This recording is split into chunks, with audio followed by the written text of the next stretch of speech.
Great.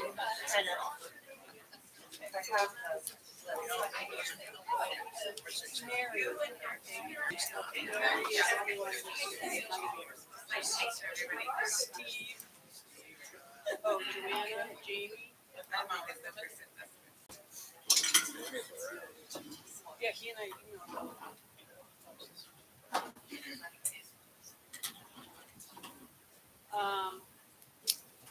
Well, we'll get started because we didn't have everyone here pre-meeting. We'll take a picture. Toast me. So we don't dash out. Drat. All right. Are we good? Recording in progress. I'm going to call this meeting of the Addison Central School District to order today, 9th, 2023, our first meeting in 23, at 5:30. Let's start with introductions.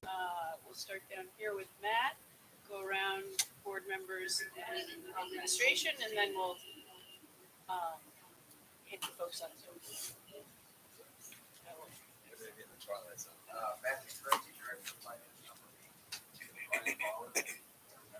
Art Wilson. I'm Victoria Jetty. Suzanne.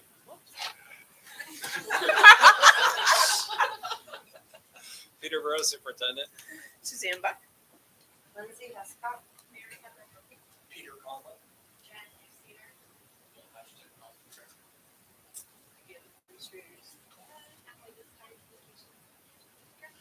Heather Crowley, Executive Superintendent.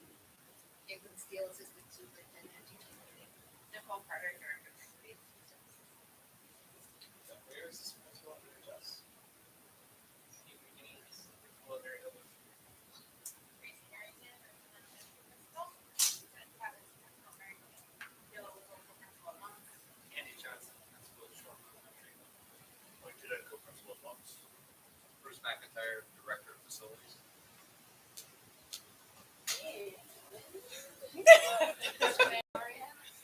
And Cal. excellent, perfect timing. We have there too.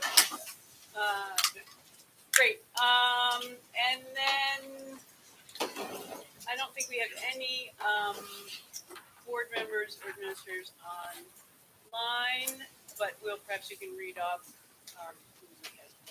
So online, we have Amy Black, Jake Burnham, Megan Sears, Michelle Steele, Bernstein, Steve Zwicky, Tommy Scuteri, and Great, thank you very much.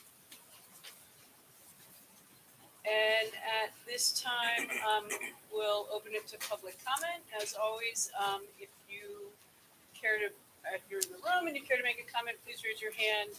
Likewise, on Zoom, we'll start in the room. But before we do, I'm gathering that a number of you are here regarding the sabbatical leave. And I just wanted to let you know that we are working with the association to rewrite the language in the contract, and we'll be sending this to the negotiations committee for deliberation. Having said that, raise your hand. And what did you start with? Should I start? Sure. Yes. Whatever you feel comfortable. My name is Frankie Dunleavy, as many of you will know, and for 30 years I taught at the high school. And in fact, Michelle Steele, when I retired, took over my teaching responsibilities. I'll say at this juncture that I do not know Michelle, we've never actually met. Reading the article in the Addison Independent, I would like to say that over the 30 years in which I taught here, I was fortunate to be the recipient of a number of scholarships to go to language schools, scholarships to travel abroad, a number of scholarships, all of which fed my passion for my area of expertise. When I was here, I taught French, Spanish, and Latin. Those scholarships fed my passion for my subject. They also, by extension, fed my passion for pedagogy. Because it seems to me, if you're really interested and passionate about your subject area, you want to impart that passion in the best way that you can. So I would just like to say that the fact that Michelle is the recipient of something as prestigious as a Fulbright scholarship, only 20 awarded in the entire country. Somebody who is a committed member of the ACSD teaching faculty, somebody who wants to go to Morocco, an Arabic speaking country. Yes, there's French and Arabic. She's not doing Emily in Paris, jumping off the trip around the Champs-Élysées and the Marais. That is precisely, I think, the kind of example that students can appreciate, even if they don't necessarily appreciate your specific passion. They understand a passion in the subject area. So I would just like to encourage you, whatever you can do, especially because the ACSD is so proudly a member of the IB, the International Baccalaureate community. When I read this, that was my first response. Wait, there's a teacher at Gilbert Union High School who receives a Fulbright to go and study in North Africa in an Arabic speaking culture. And it maybe can't happen. So I just have to encourage you to find a solution so you shall be done.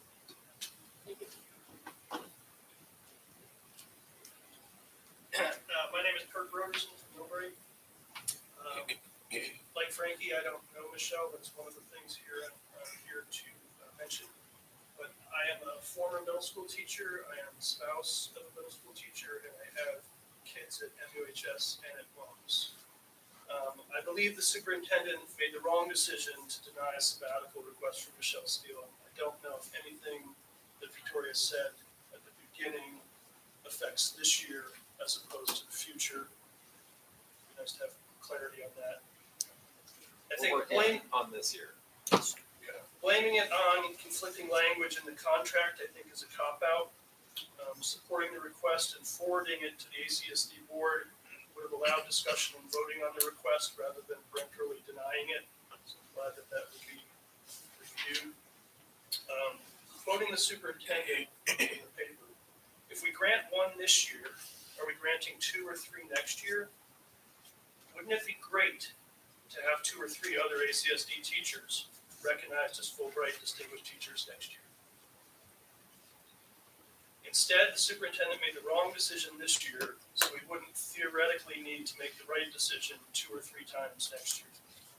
Treating teachers like this will result in the best ones leaving, and we've already seen too many leave last year. Although there may be no formal appeal process spelled out in the contract, I believe the ACSD board can direct the superintendent to favorably review the request for a sabbatical and add it to a future board meeting for discussion and a final decision. And it sounds like that's happening, so glad for that. Secondarily, this is a different topic. I believe there are still significant unaddressed problems at MOMS, both structurally and in regard to student behavior. Many of the characteristics of the middle school have been weakened or undone as a result of the 6th grade move to MOMS.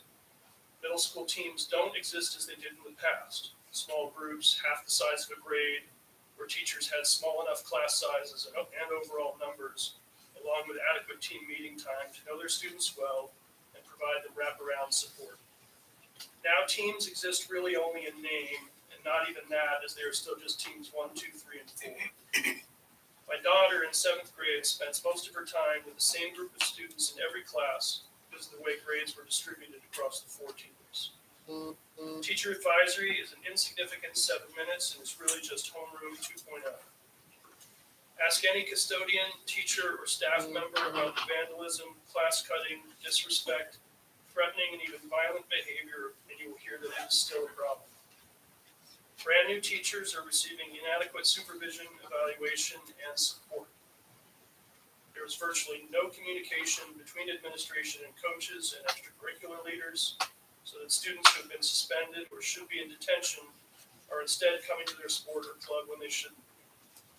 I run 2 extracurricular programs at homes, and I hear that regularly from kids. I could go on, but I'm probably at the end of my 3 minutes, and I know people look like they want to speak to that. Thank you. My name is Jason Murray, and I agree with everything that lady said and that gentleman said right there. Furthermore, Mums is the only school in the whole state of Vermont where you can't walk in and get a sip of water from the water fountain.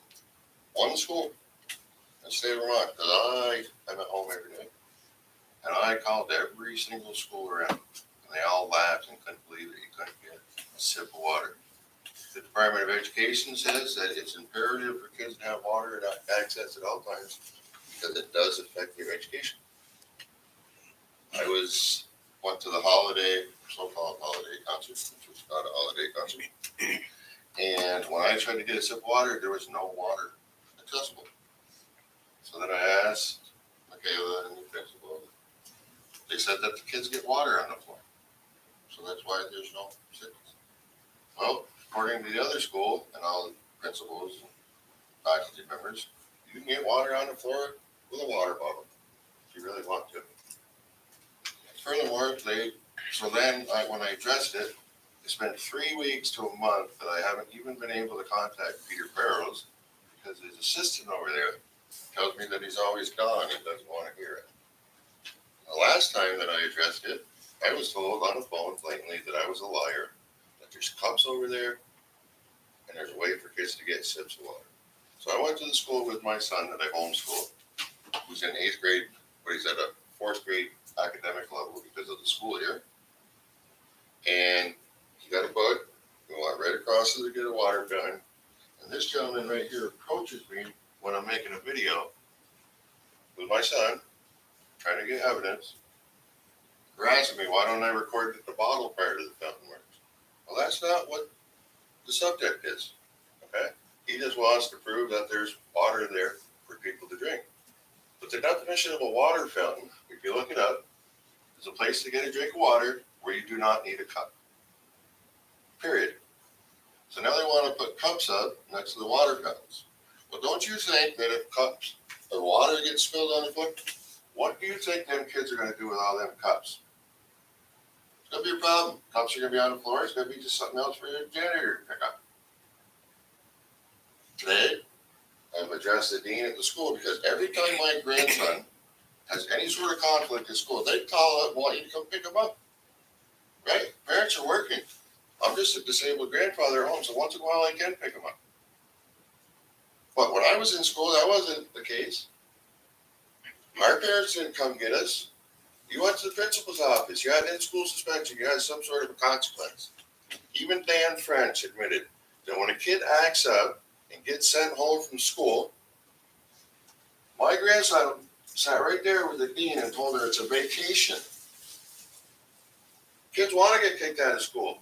Can kids want to go to school? No, I didn't. When I went there, I was held accountable. I got to have drinks of water. I got to use the bathrooms. And stuff was a lot different than it is today. I understand that there's problems over there at the school. It was caused by adults in this pandemic.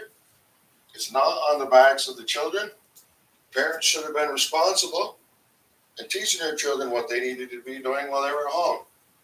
It was caused by adults. This problem needs to be fixed by adults. Thank you.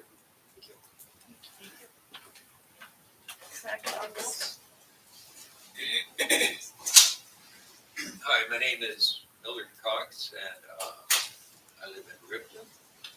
I'm the presiding officer of SOS LLC, and I'm referring to the petition that we submitted on January 3rd.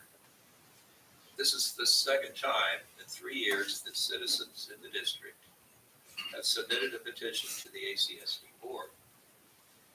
We want a ballot item to appear on town meeting day, giving voters the right to approve a change in the ACSD charter.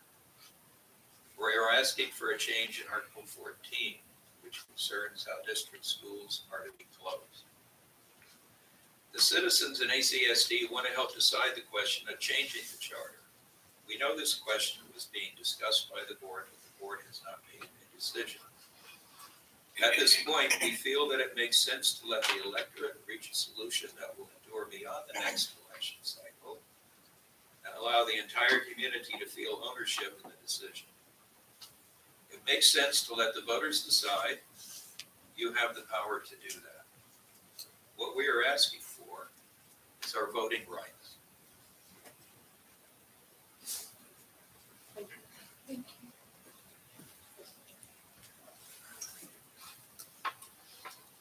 Barry Bailey.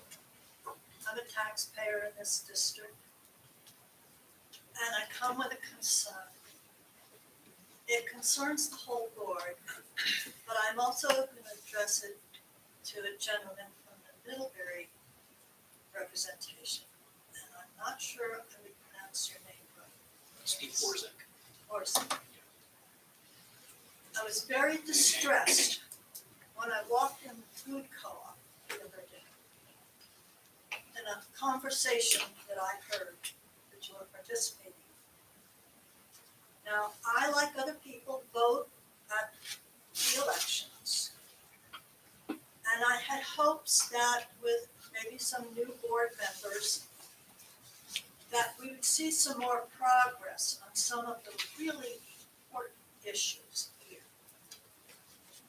And I didn't really know who all was coming in and who might not be coming out of the election. But I had a lot of hope because I have 3 grandchildren in the school system. And it's very, very important.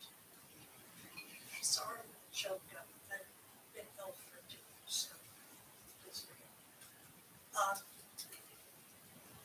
I would hope that when you speak in public and you are a board member, that you would not refer to one of our board members as manipulative, as someone who was able to get 4 people elected this time around, very much in control of all of that, and that there would be 4 more people leaving.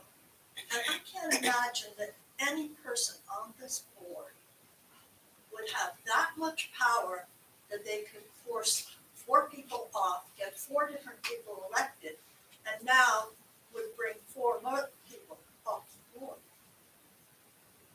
I feel like you and any member of this board has a responsibility to come here with an open mind and listen carefully.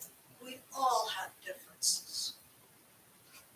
And yet we have hundreds of children who are depending on us to let a person with differences sit there for a while and hear what others have to say and look for where there's a place where we can meet together and get on with the important things.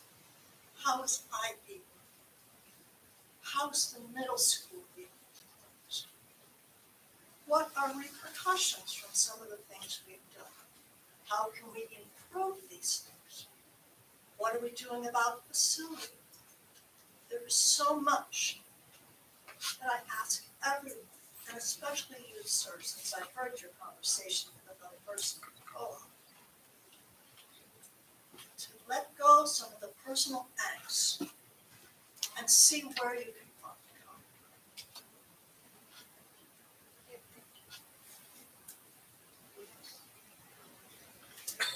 I'm gonna stay seated if that's okay. I feel awkward standing in the middle here.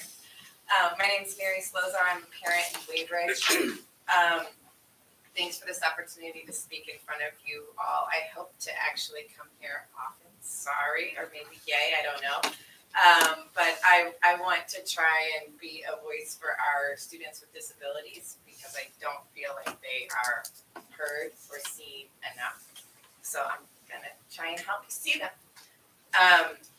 First, I want to clarify because I know some of you in the room know that I've been working with Tracy and Laura and other parents and getting our district's special education parent advocacy council up and running. I want to clarify I'm here not in that capacity at all. I'm here just as a concerned parent and constituent. I want to start by acknowledging what I think was an engaging discussion last board meeting. I heard lots of board members and administrators conversing and dialoguing and asking questions and trying to answer questions around special ed funding. And I just think that's awesome. And I want to thank everybody who stepped up to take that seriously and care. The spirit of my comment today is to urge you all to continue to be curious about special education in our district and to do that beyond current budget considerations. From recent conversations with several people in this room, on and off the board, it's clear to me that when it comes to special education right now, focus seems to be maybe almost exclusively on Act 173. Whether that's good or bad, I won't weigh into, but we all know Act 173 is going to affect our budgetary and substantive frameworks and the way we implement special education.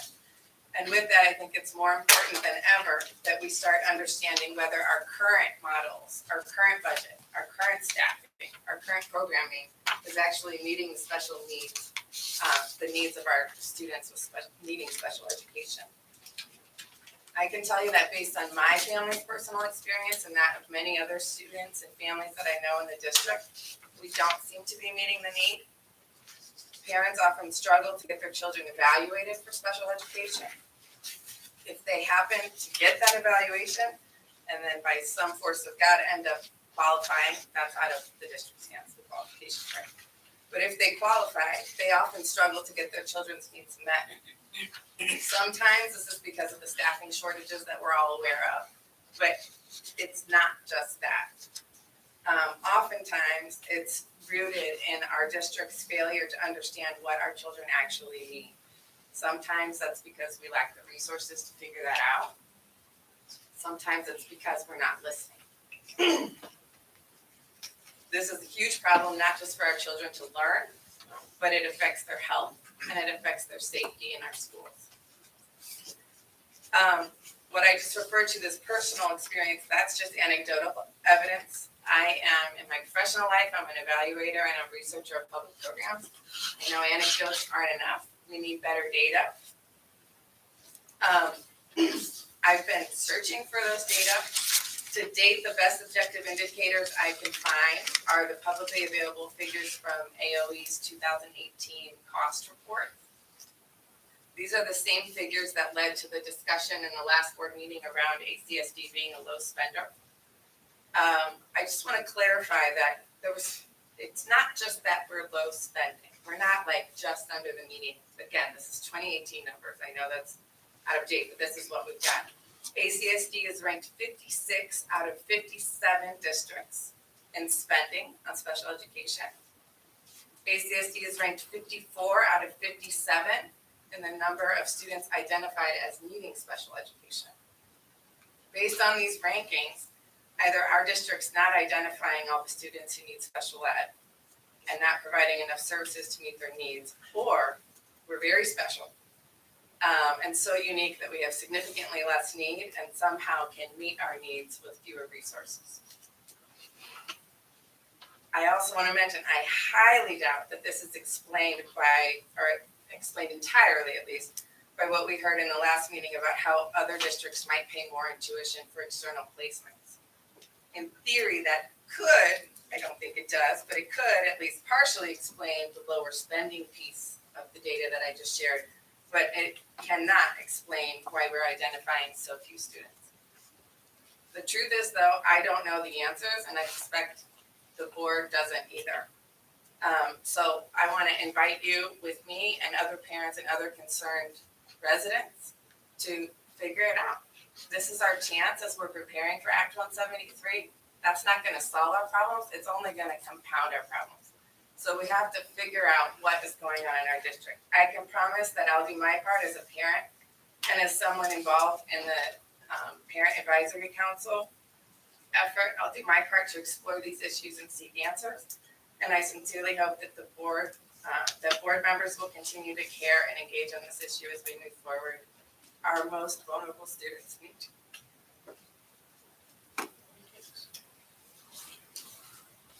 One more thing before I go. You wanna- Next, hopefully we can set up a meeting, Peter.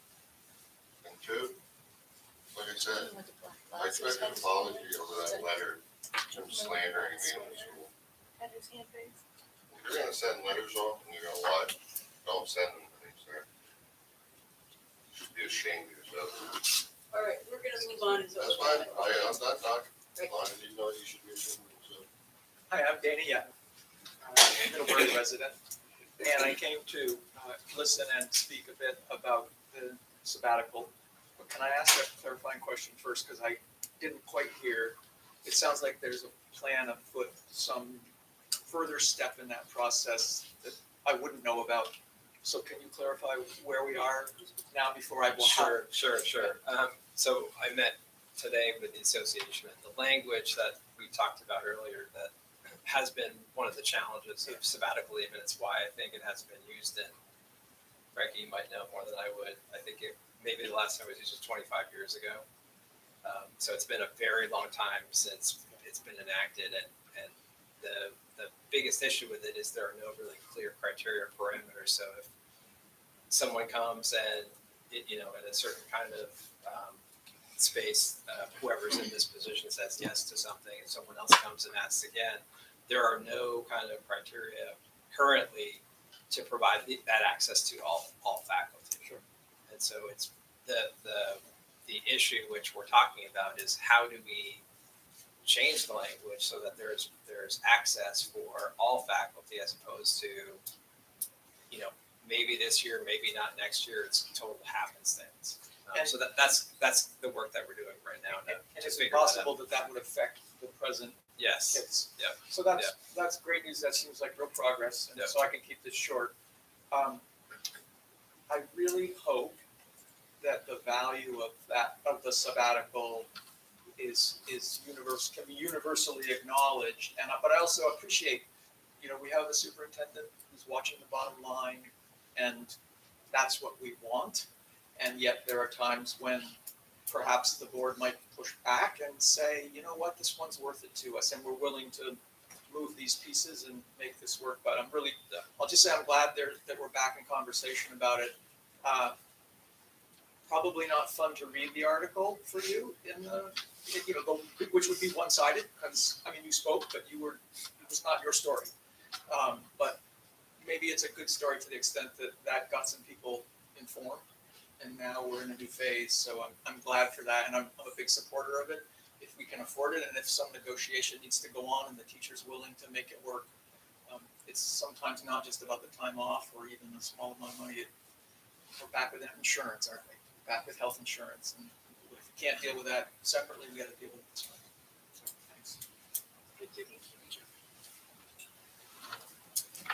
Anyone else in the room? Okay, moving on to public comment on Zoom.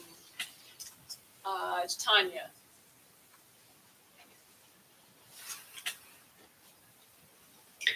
Hi, can you hear me? Yes. Hello? Hello? Hello? Yes. We can hear you. Okay, sorry, I'm just having trouble hearing you. Hi everyone, I'm sorry I can't be there in person today, but I have a scheduling conflict. My comment is about the petition and the charter change. And so I know as a district, we've grappled with this issue for several years now. And it's encouraging that the board has expressed a willingness to change the charter, but has yet to settle on what that change looks like. Some board members have stated that closing a school is too big a decision to be made by a 13-member board, and others have expressed frustration on the amount of time that's been spent on the matter. So I think allowing the electorate to vote on this significant change, it just feels like a win-win. The board doesn't have to spend more time on it, and the voters who have twice now submitted petitions on the matter are empowered to vote on the change.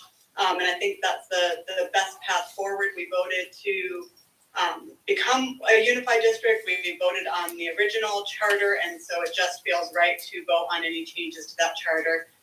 So thank you very much for the opportunity to speak. Thank you, Tanya. All right, seeing no other public comment online, we are going to move on. Can I get a motion to approve the minutes of December 19th? I'll make a motion to approve the minutes. You, second. Second. Great, Jamie. Any questions or comments about the minutes of December 19th? Seeing none, all those in favor of approving, There was one word that might be, it was under the special education part. I'm trying to pull it up here. So I think, so it's on page. I think, so special education funding, I think funding is meant to be like effective spending of budget.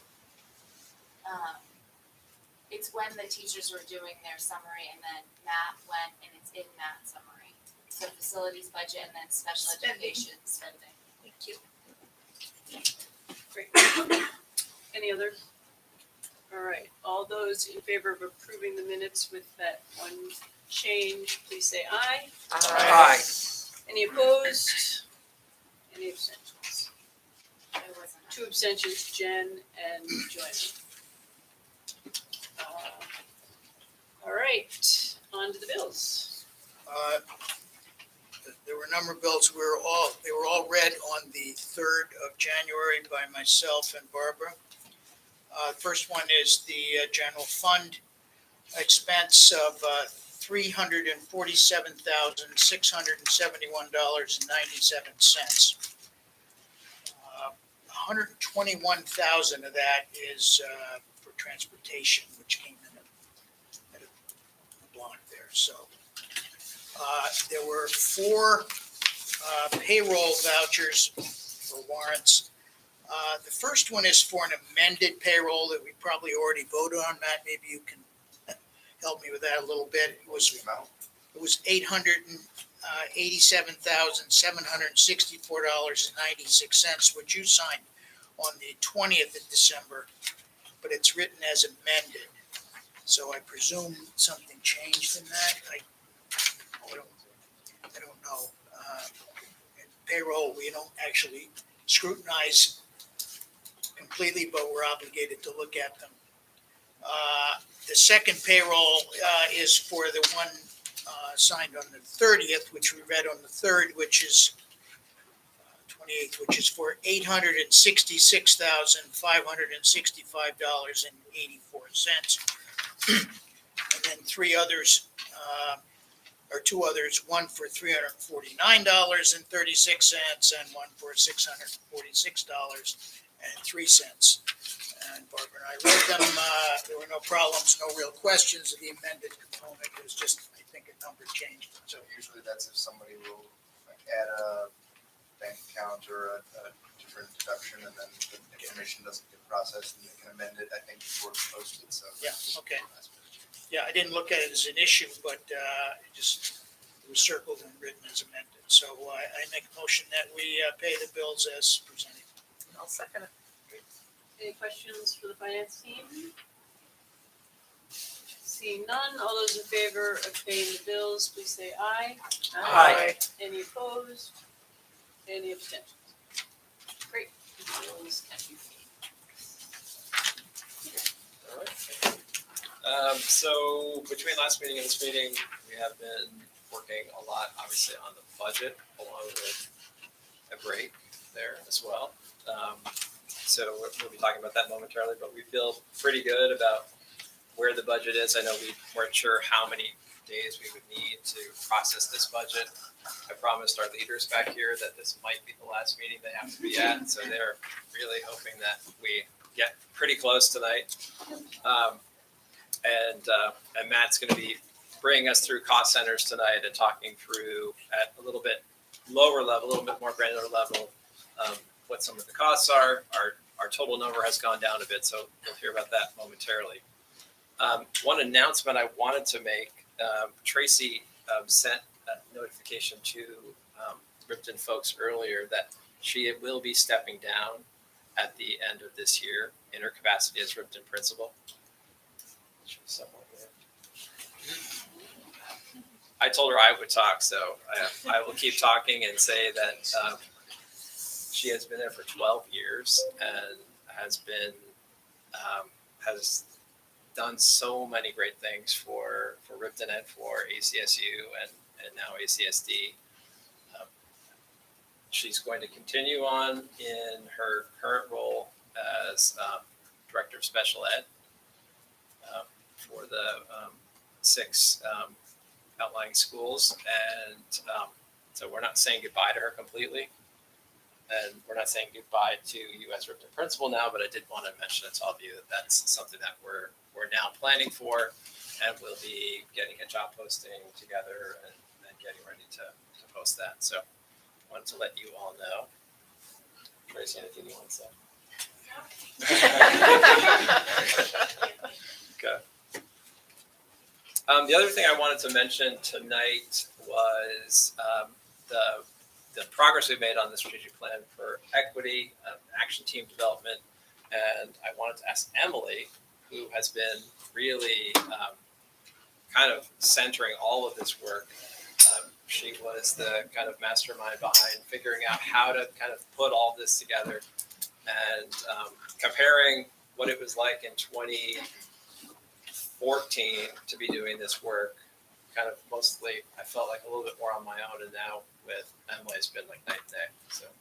Never call me mastermind again, but I'm happy.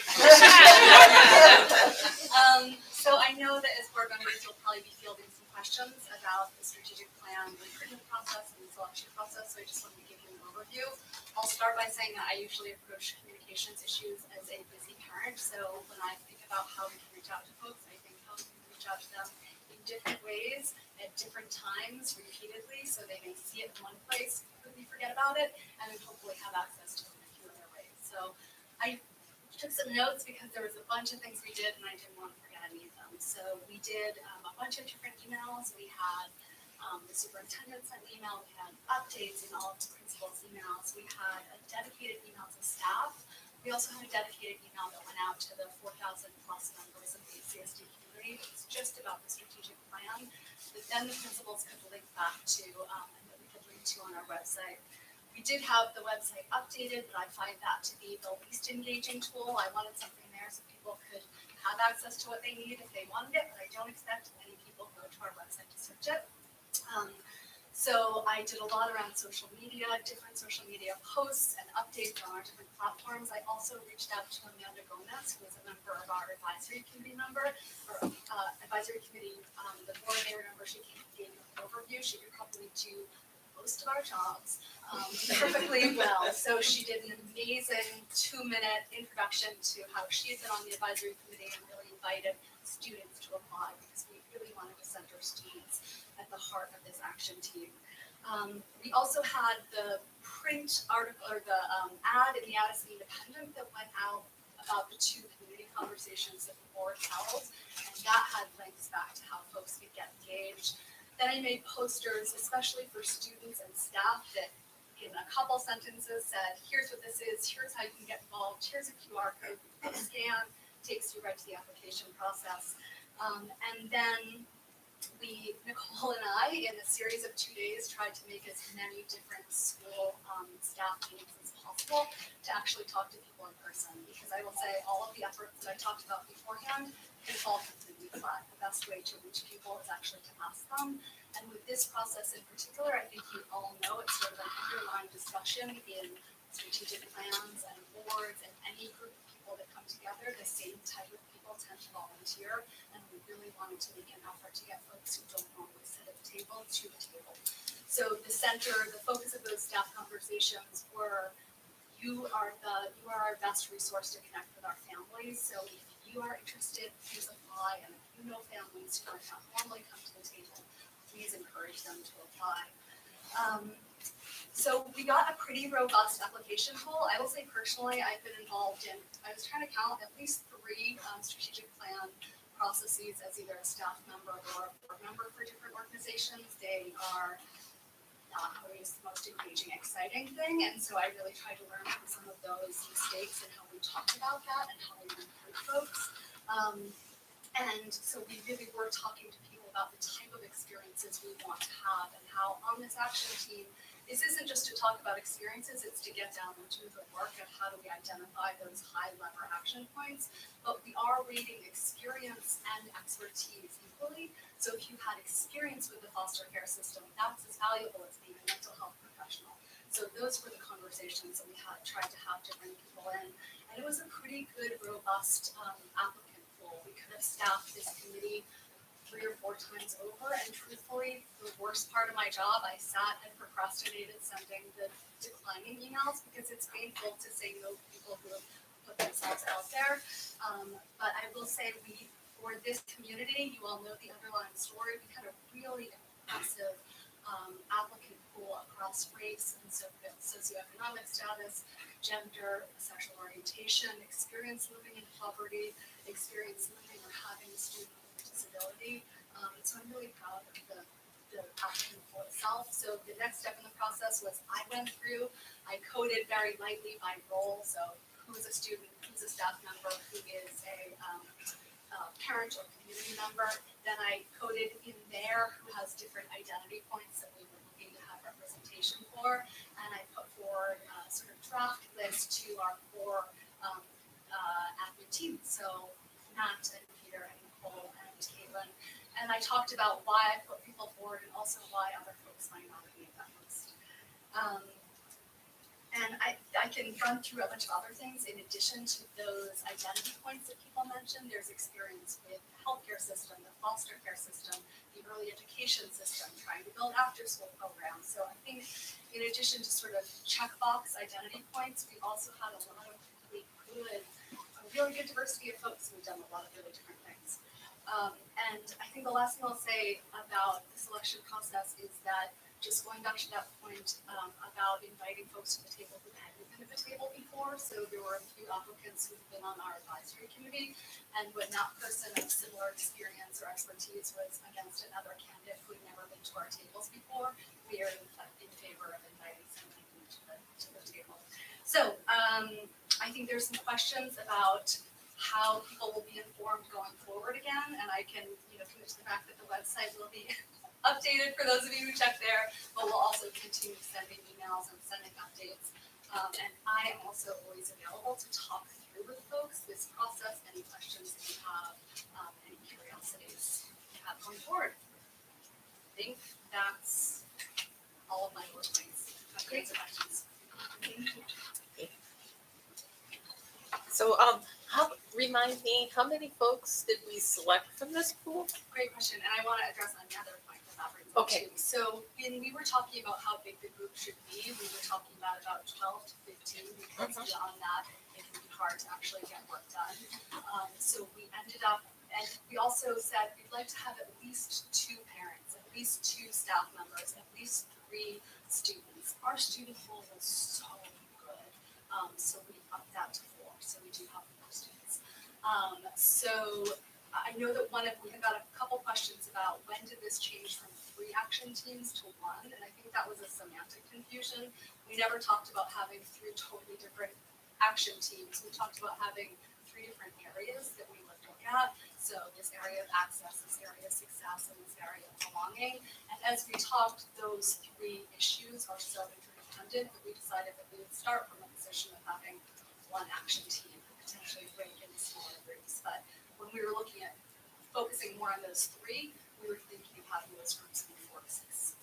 Great. And just one follow-up question. Since we had such a, it sounds like wonderful response, is there a way that, and you maybe already are thinking along these lines, how can we, utilize those folks to run ideas by that? They may not be part of the action team, but they sound like they would be a great resource to call upon. Absolutely. I spend all of my time figuring out how to keep those people engaged. So those people, and there are so many more that didn't self-identify, and I think the goal is for the action team then to address what other expert voices, both personally and professionally, do they want to invite in, and how can we structure the process so that we can invite those folks in. Because a lot of people didn't want to apply to the full commitment, but hopefully they would come to the table for some of those conversations. Right.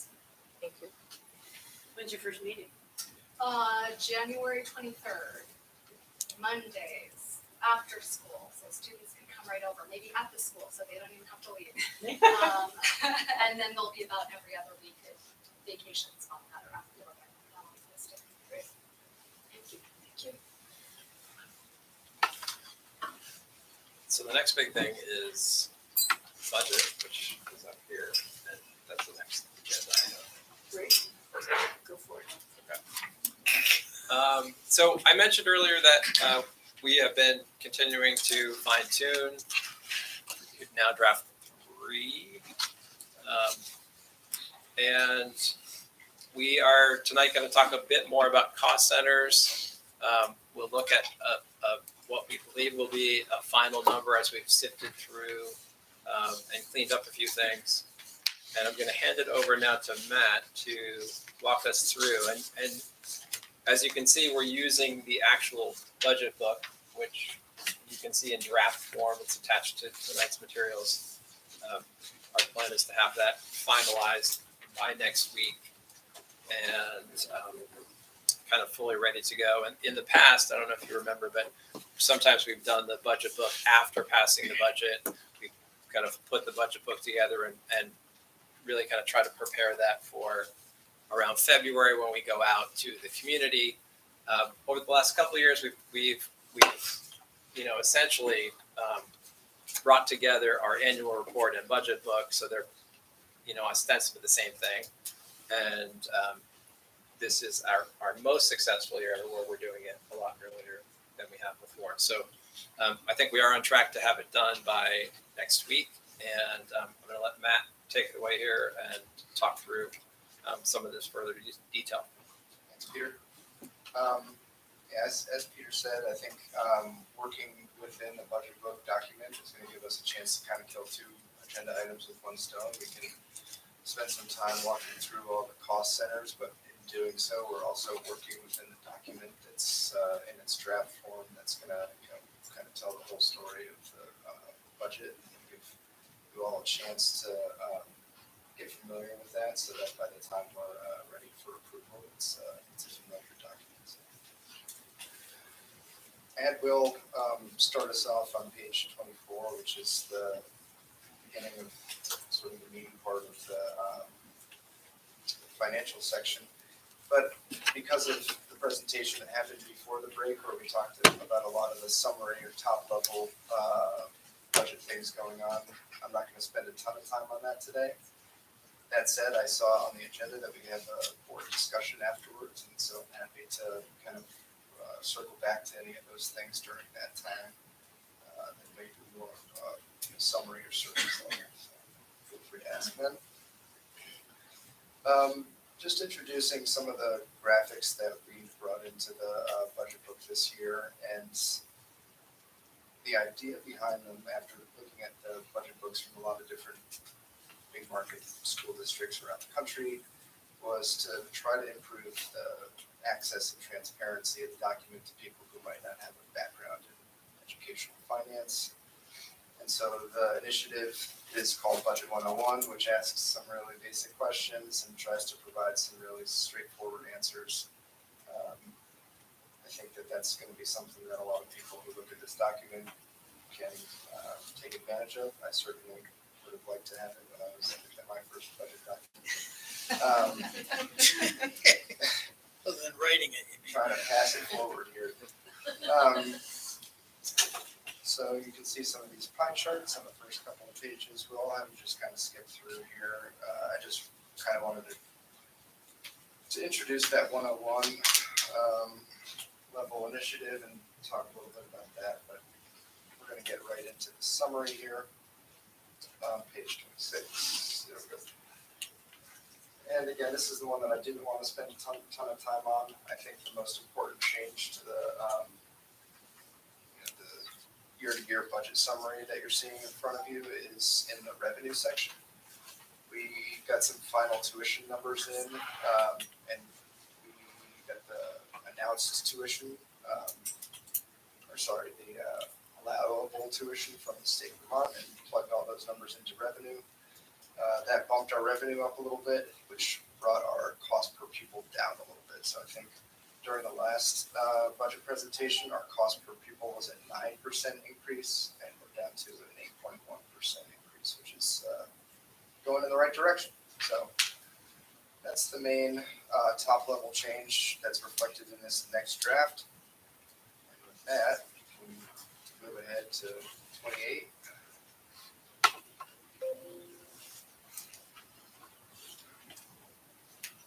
In addition to going into the cost centers, I wanted to talk a little bit about property taxes because we also have the final CLA numbers plugged in here today. Here's a little 101 explanation.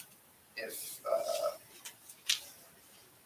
things that are in the red box, so expenditures, total ed spending, or ed spending per pupil go up, that's going to raise the tax because it's more money that we have to go out and collect from taxpayers. Local revenue goes up, people as pupils, more property yields, that'll bring the tax rate down. Because we're either reducing our expenditures or sharing costs across the broader membership. So pretty straightforward stuff, but good intro to the next page. And this is straight from the Department of Taxes website. It's the most concise explanation for CLA and sort of the history behind CLA. Suffice to say that, I think that in that big arrow on the right, the sales price average of a town's homes rises above the assessed price average of those homes.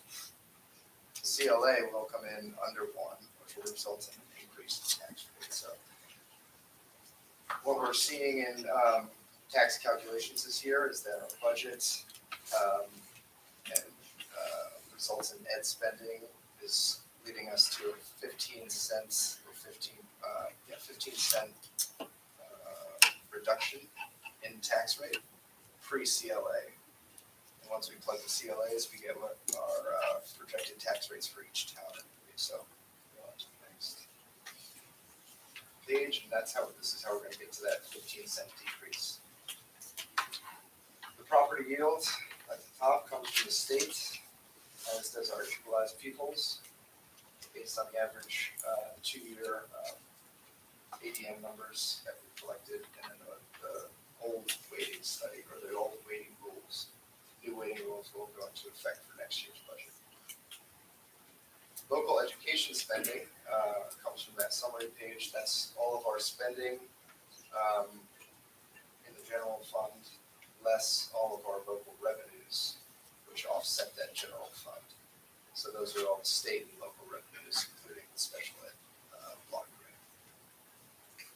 That gets divided by the equalized pupils, which gives us that ed spending per pupil of $21,663.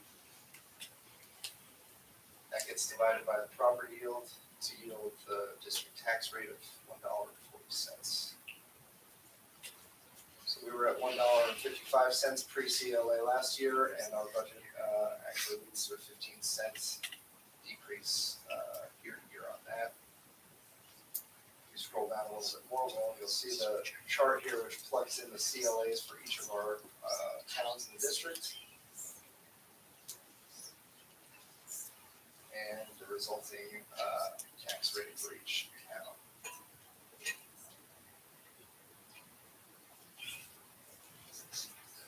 That's the broad level overview of the summary and tax stuff. And I don't, just in my recollection, I've never seen CLAs this low, this low. We've had like one or two generally that are low, but not like this. I've never seen this. Well, a lot of it is because a lot of homes were bought sight unseen and for well above. Yeah, no, I know. And so that's really messed with things. I mean, You Bridgeport can last think year of the was housing sitting in the nineties. Yeah. And now we're down to 79%, so. It's been a white hot housing year, and I think that that's definitely reflected in the CLAs. We're lucky that the state was able to, or hopefully will be able to apply the surplus that they did to keep the property yield where it is. Again, that's not a final number, but it's what we're hoping we'll get through. As an introduction to the detailed financial section, we wanted to start telling the story about how each school functions as its own cost center, and then how each of the centralized department functions as a support for each school, and how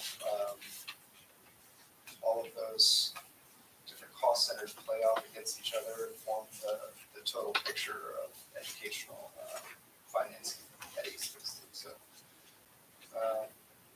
scroll down a little bit, you can see there are 9 schools, and then there's almost equal amount of centralized departments that function in support of each one of those. The component reports section, which we're now, we'll kind of dive into detail on each one of those, starting with this top level chart. And for the sake of continuity, this year all of the charts are the same as they were last year, which is to say there's not a lot of new sort of stylistic changes to how the data is presented. This chart uses the UCOA codes, which are the state's accounting codes for expenditures. Gives us a standard way of tracking expenses across a lot of different school districts across the whole state.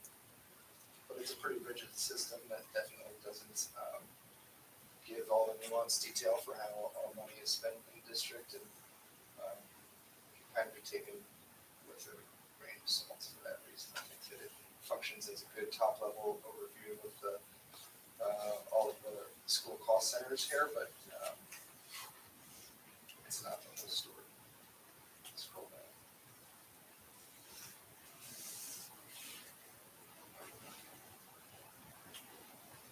Let's go to the next one. Here's a per pupil cost relative to enrollment chart. The blue and orange represents enrollment data, so that's equalized pupils on top, and then at ADM figures on the bottom.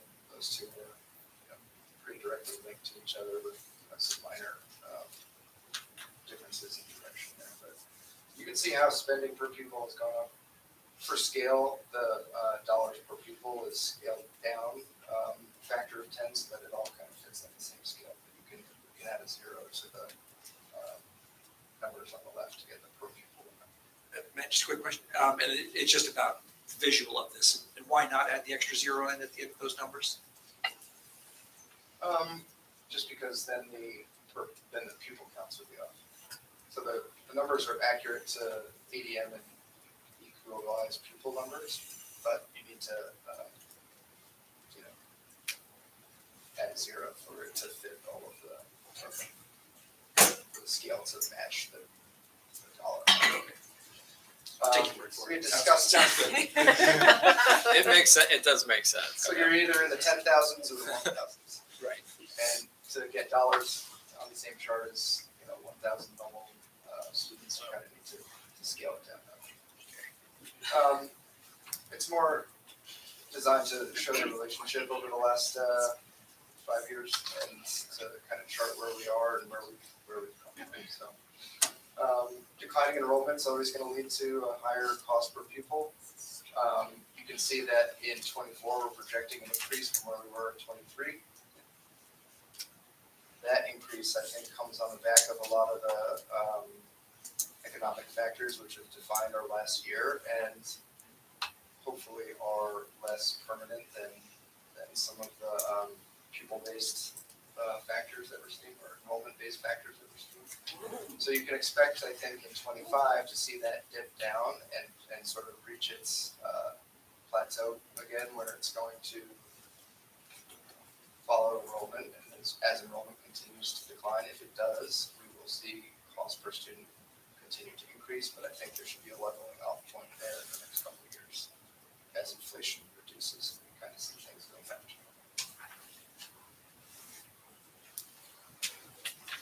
So now we go through school by school and talk about the cost center, and each principal has gone and added their narrative to the data here. I'm happy to walk through each school on a school by school basis and to talk about each line, but I think for the sake of brevity here and not going through all 70 pages, I'm also happy to, field questions on things that stand out to people, or to do it that way. If you all have a preference. I don't want to go through every line. Yeah. Oh, come on. I'll address some things that popped up often, because I think for me, understanding the numbers is a little bit of a challenge. These numbers are generated by our financial software and are sometimes a little bit tricky to explain. So when we see direct instruction falling where we haven't necessarily added any teachers or subtracted any teachers to a school, that could be a head scratcher, and you really have to dig into it and understand that perhaps two people who were on a higher salary rate were switched out with people who were on a lower salary scale and had individual health benefits instead of family health benefits, and the net difference of $10,000 or $20,000 in that particular line can have a 10 or 15 percentage point swing, which makes it look like something weird is happening at the teacher level of the school, but it's really just some lower replacement cost salary wise and different elected benefits. So wherever I found those cases, I added that in the notes below each section. So hopefully if you dig into those notes, you'll get an answer to any of the major gains or losses for each of the school cost centers. I'll also say that one of the district-wide initiatives to look at across each of the schools, at least each of the elementary schools, was to audit all of the field trip money that we have out there. So 6 of the 7 elementary schools have field trip budgets, and one of them didn't. And there was a lot of variation in terms of how much per pupil. So we took all the money that was budgeted for school field trips and put it back into the pot and calculated a per pupil average, and then applied that to the school who didn't have a field trip line. So it came out to about $25, which feels like a nice initiative across the whole district to say that every student, every elementary school student has a $25 allotment for field trip money. That's pretty standard across each of the elementary schools. You'll see that mentioned in the notes. You'll see some of the field trip lines reflecting those increases or decreases as we kind of smooth out the money there.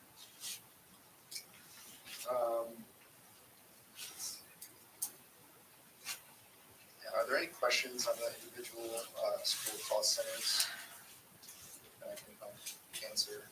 Heather. First of all, I appreciate the notes that you provided, at the end of each school cost center spreadsheet. It just helped to kind of, of course, we noticed the big changes and it helped to explain them and provide some perspective. So I appreciate that sort of forethought. I guess one of the things, I have a couple of questions about a couple of specific schools. One about the market increase in post-spending for athletics at MUHS. Yes. I'm wondering if you could provide a little info on that. That was coaches' salaries that were in the wrong spot. We moved into the right spot. So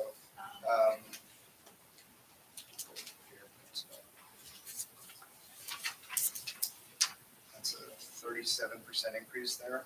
right?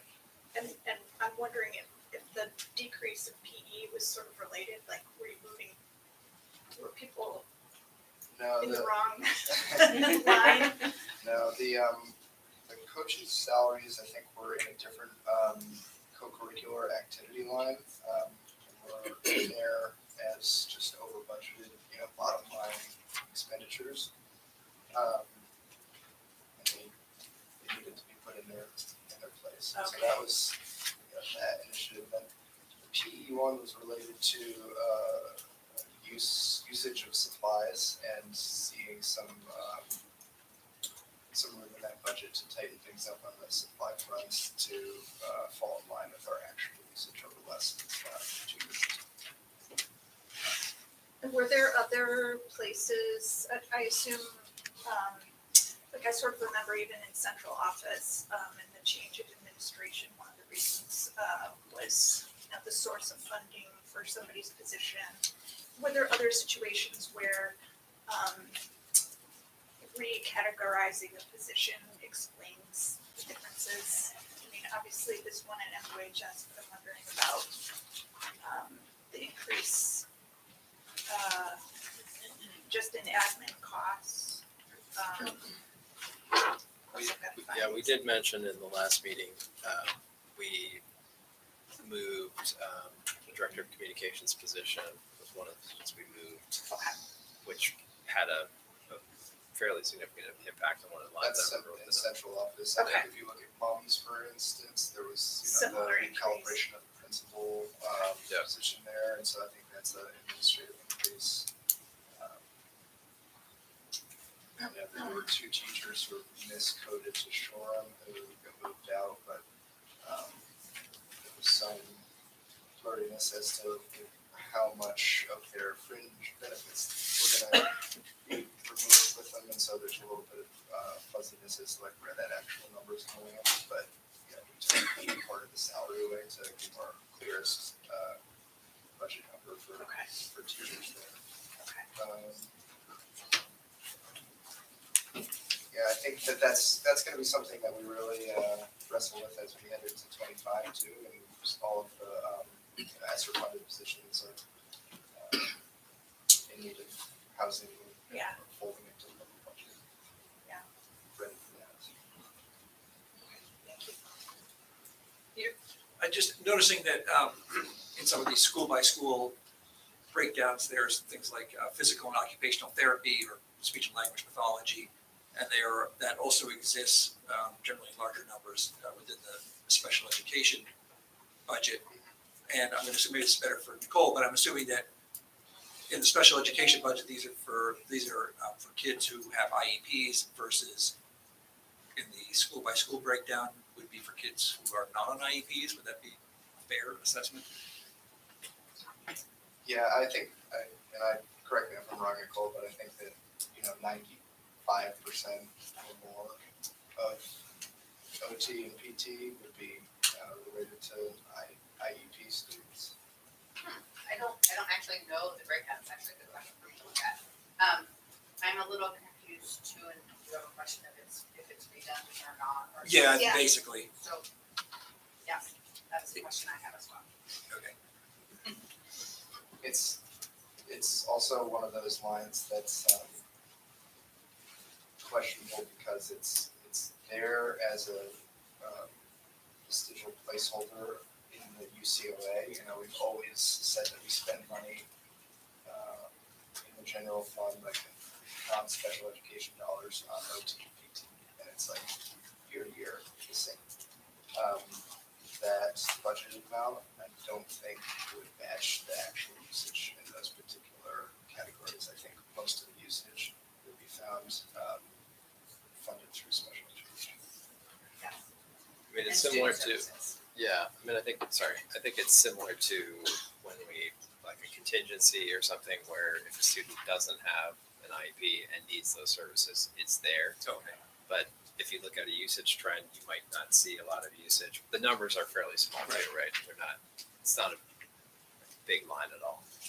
Yeah, and that's, on the summary chart, that's the sum total of each school's OT and PT budget. You can see in some of the schools that's,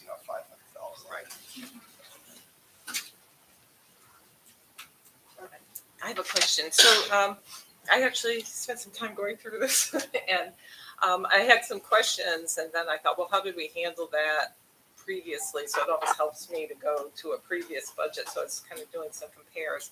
And one of the things that I detected was the amount that we're warning isn't what we typically warn. We typically warn the total at the bottom, and what we're warning is the subtotal. Yes, so. And yeah, so it's, I mean, if you're, yeah, so the total, the budget, what we've always voted on for the voters has been not only the monies that we have to raise through the education fund, but also the monies that we get from Medicaid and special ed and all that kind of thing. So that's a major change. It's from how we normally do our budgeting. So, and get approval from the voters. So I'm happy to speak to that a little bit. That was actually part of the work today, was to figure out if that was a acceptable way to meet the statute which governs which numbers we need to warn. And I consulted with a few other business managers, and it sounds like it's actually being taken up by the Vermont Business Managers Association, but short of any action on it this year, the standing policy seems to be that you can use either the gen fund subtotal or total expenses as a sum total in the warning. What you can't use is local ed spending, so you can't back out all of the revenue before you warn that number, which is, hypothetically like the number that we need to raise from taxes. You can't say, to the voters, can we have permission to spend all the money that you're going to fund through taxes? It has to be bigger than that. Right. But it doesn't have to include every federal grant, ESSER, all of those things can be backed out because they aren't applicable in the constitution. So that's why we made the switches here. So I'm wondering, and I'm just wondering out loud, do we need to explain that? Because I don't think I'm the only person that actually takes a look at, I'm sorry, I'm a math major and I look at these things. So, and it took me a while to figure out what's going on here, and so so had I had an explanation as to why, and it makes sense about the local, like the tuition that we receive, all that kind of stuff, that you don't back that out, because that is really our total expense. So I think we could have a logical explanation about it. Because at first I was panicking, thinking, oh my gosh, what did we do? So I'm thinking we might want to explain it in a way, and I'm, if you want to put something together, I'm happy to read it, and give you input, and to see if it kind of makes sense, that would have helped. I see it as something that would exist outside of the warning itself. And just Not in the warning, but in the explanation. In the explanation somewhere. In the budget book or somewhere. It can't be in the warning. Yeah, no, I agree there. So that And that the helps. rationale why. Yeah, sure. Why we're. That's a great idea. Okay, and then looking at the numbers, because that caused me to then drill down on the numbers and whatever. I noticed the number, like for example, in last year's book, ESSER was a lot lower number, probably because we hadn't got assigned at all, and now this year it's like 3 million, that kind of thing. Yes. So probably we need to say revised budget for that column in the book, because it has changed. It's not identical to what the voters voted on last year. Correct. Because I was, That's true. That's true of a lot of other numbers. and this year it was just so much more evident, because not only did we have the ESSER of 3 million almost extra, we also then had the food, right, which wasn't budgeted, part of the budget before. So then all of a sudden you see this $4 million difference, and so that caused me again to try to understand why these numbers are so different from what we, don't look at me that way, Caitlin. She's, Oh, you're absolutely right. it's Barb.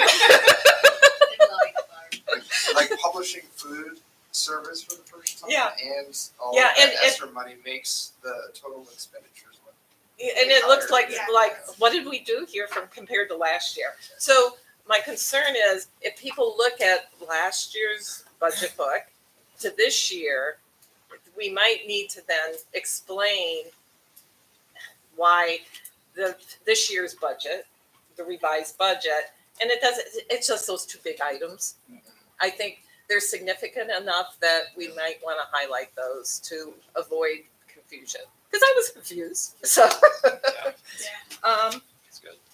And I had some, like I love your 101, and I had some thoughts on maybe some wording, but I don't want to take up time here. We use the same terminology in different ways. Like first we're talking about, fund, but it's really cost, right? And all that kind of thing. And for a layperson reading this, it gets confusing. So I had some thoughts about, maybe some additional words that you could use that would just make it read easier. And sometimes local funding, it's just like means different things in different places. So it kind of like is hard. So if you would be open to that, I would be happy to just shoot you an email and you can use it at your discretion kind of thing, if that's okay. Absolutely. Okay, cool.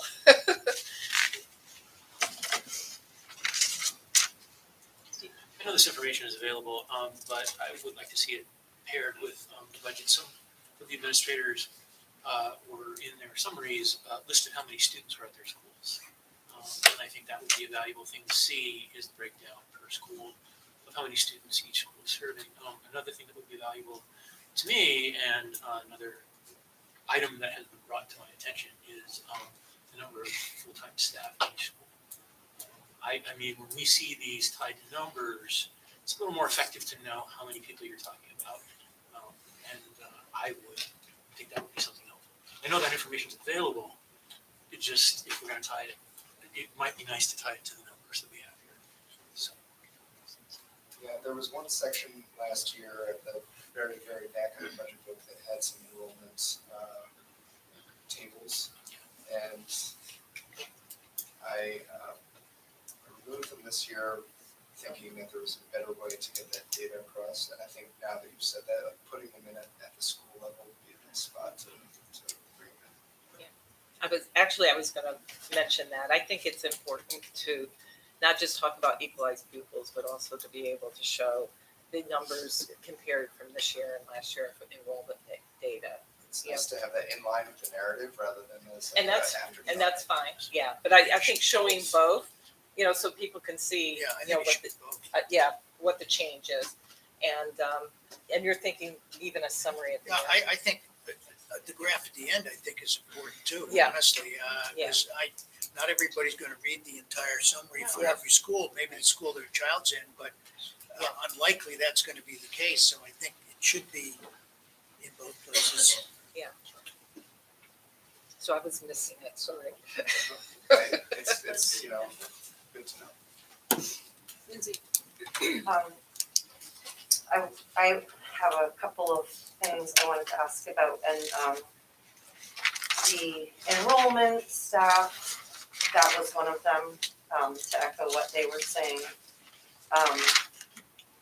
And I like reading some of the details.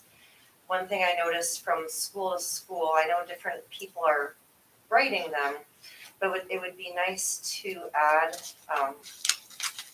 when I got to the Weybridge School and they were really talking about the parent organization, it made me realize that the other schools hadn't really mentioned that as much. Maybe they've mentioned it, in a smaller way. Also, some of the schools mention more about their novel, like programming, like the taiko drummers or whatever. And I know all the schools are doing things like that, but some of them go into a little bit more detail. And I think there are quite a few acronyms throughout the report that could use some explanation. Like I know what MESA is because my son goes to Mary Hogan, but people might not, people are familiar with the term PTA but MESA might be new for somebody whose student doesn't go there and, some of the other funding things. For the high school, there was a paragraph about IB, and I'd like to hear more about the other paths that students are taking. It mentioned 9%, going to technical schools or what have you, but it would be nice to get a little bit more. There's all those lists of colleges that people are going to and everything, but it would be nice to know more about the other paths that students are taking. I'm glad that there was mention of things like taking a gap year and some technical programs and that sort of thing, but I think every path is equally important, and there's a little bit more emphasis on the achievers, then it'd be nice to have a little bit. When I say achiever, I mean the person who's going to the 4-year college, the 4-year degree program. But it's so much work. I love all the pictures. I love how the usage of the graphs and all that to try to make it clearer for people. I can tell a lot of work went into this to try to make the information accessible to people who are reading it. It's so long, who's going to read the whole thing? But It's actually shorter than it was last year. it's nice though. There's a lot read it again. It should be longer too. It could. Some of these wonderful pictures, are any of them going to be captioned? Or are we assuming that the pictures are with the? Yeah, I tried to make sure that the narrative kind of matched so that it was functioning as the caption. Yeah. The school to school charts all have the notes at the bottom there, but I stopped short of doing a full captioning convention across the whole budget book. Even if it was just the name of the school or something, not individual student names, but I think if that's one thing people will look at. I love to look at the pictures, and as we go through, if there's a way of making sure, there's a picture from every school, or So from Emily every. is- That's Emily, right? We're putting the finishing touches on the Yeah. text so that Emily can get in there and Yeah. throw pictures up that kids don't have masks on and Sweet, no math. No masks. But we can copy the captions. there'll be some of the narrative will be finished and the cosmetic touches will be applied for the. You already mentioned about the field trips, and it just the way that it appears, it seems like some students are going to be getting a lot less field trip. And when I think about equity, I guess my dream would be not that everybody gets the same low level, but is there a way to bring that up at all? 25 per student doesn't really cover much. So I know that in Mary Hogan, they have them in Jilton or whatever, and there are some schools do the Keewaydin program. But it appears that some schools are getting a lot less with the field trips now. Is that just the way that it looks in the budget, or are some schools actually having to really cut back? So I imagine that parent organization or whatever, family organizations supplement in some schools, but I don't think every school has a family organization. Yeah, I mean, I tried to be sort of blind to the parent organizations and just kind of stay within the things that we have control over. But there are schools who had a net decrease in their money in order to push that across at an even rate so that there's even distribution to everybody. In doing so, I checked usage and tried to make sure that that decrease would float above existing usage so that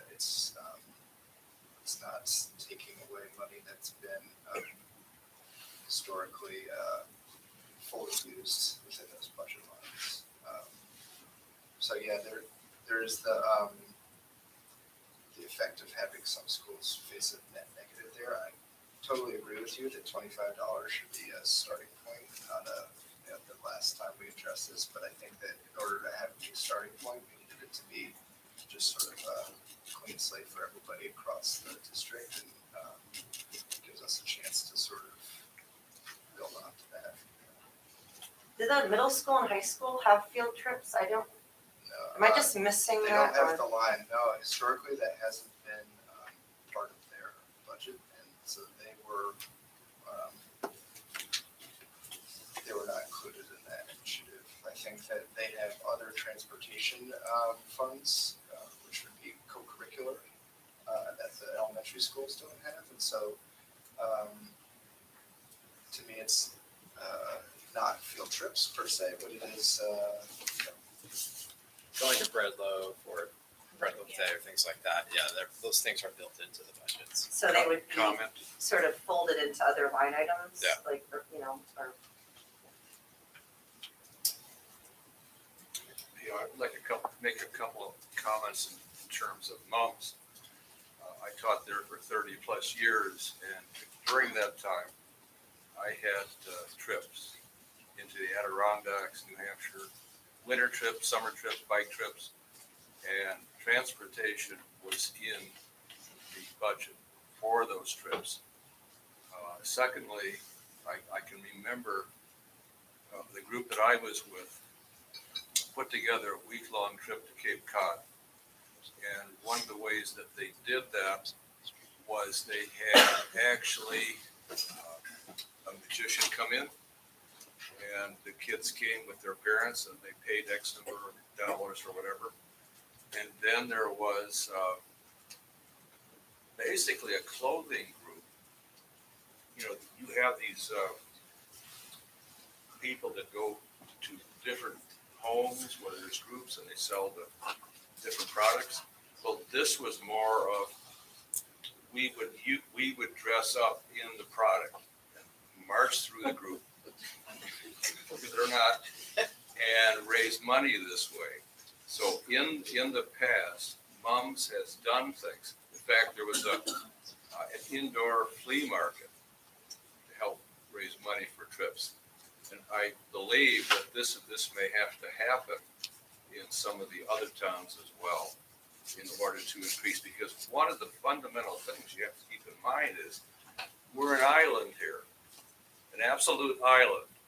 And unless you get these kids out and show them different experiences, different places, and different people, they are not going to grow.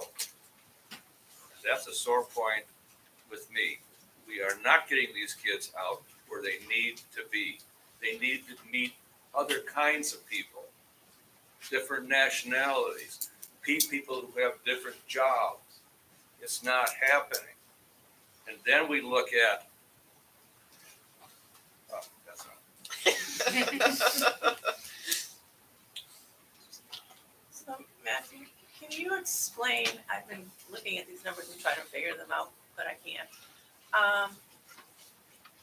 Underneath, list colleges for the class of 2022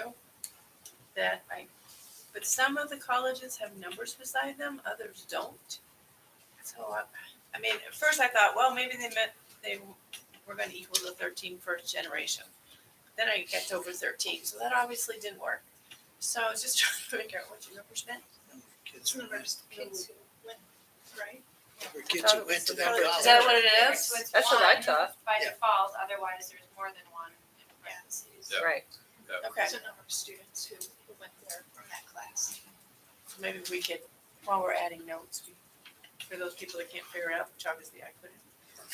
I went to everywhere else but that one. 90, yeah. And we went to Other Clarkson. questions, Jen?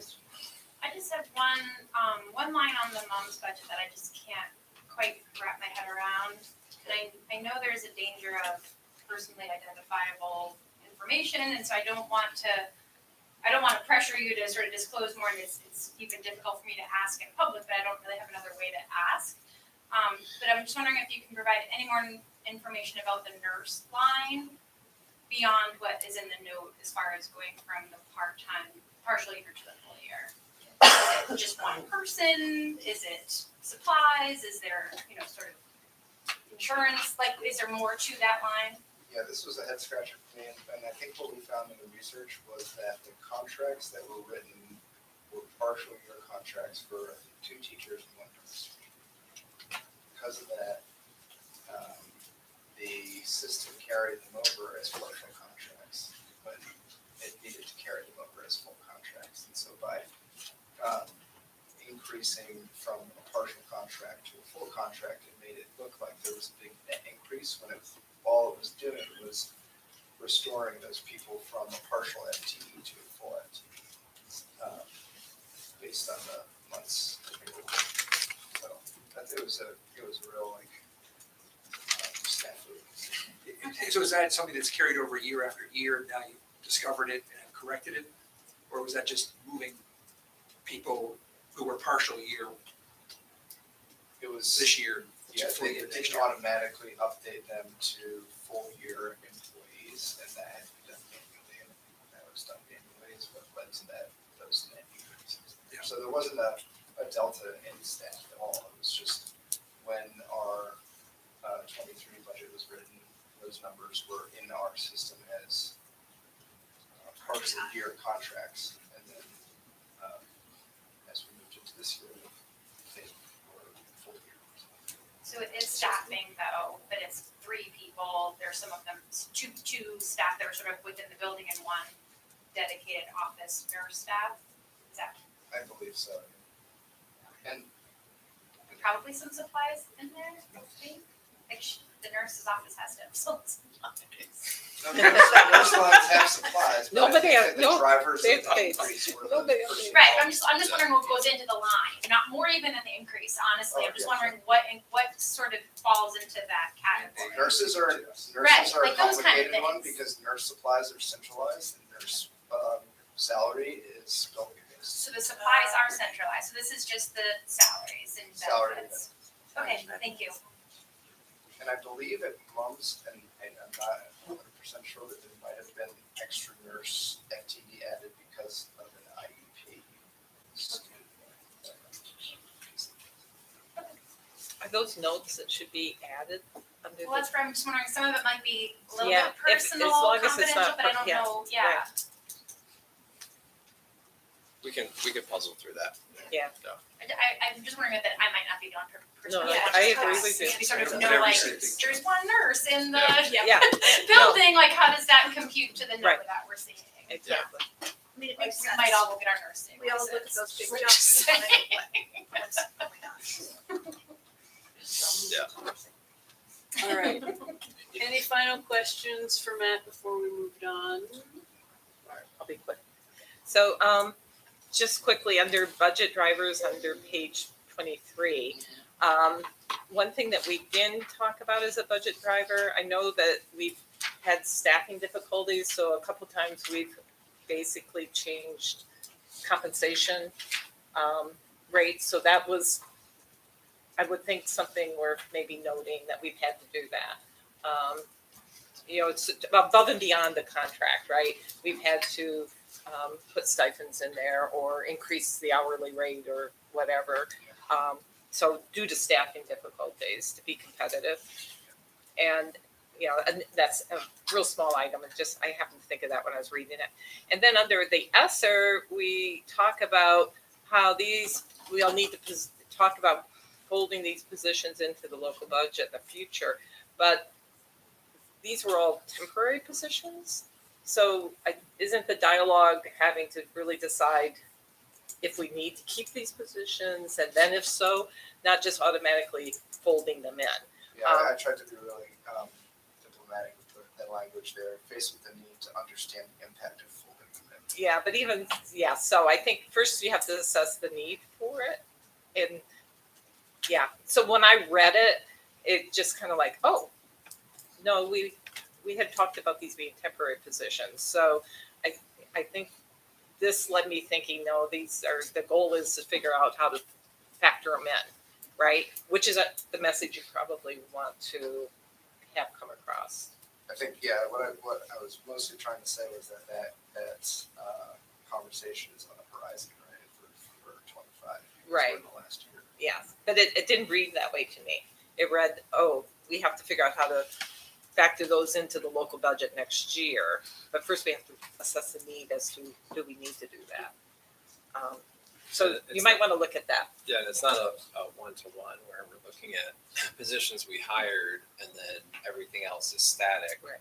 And we either keep these or we don't keep these. We're also looking at the impact of these positions. We're looking at our current system and current staffing array and figuring out, in terms of systems design, what does FY, we're talking about FY 25 now, right? What does FY 25 in a perfect world with the resources that we have, what does that look like? And that could mean some changes to the current staffing that's not ESSER funded and incorporating some of those in. So that is big work that we'll be carrying through next year. That from a reviewer, like folks that aren't involved in the day-to-day, more so like us all in this room, their impression of the ESSER funding is that, these are temporary kinds of positions. So I think we have to be careful on the wording there.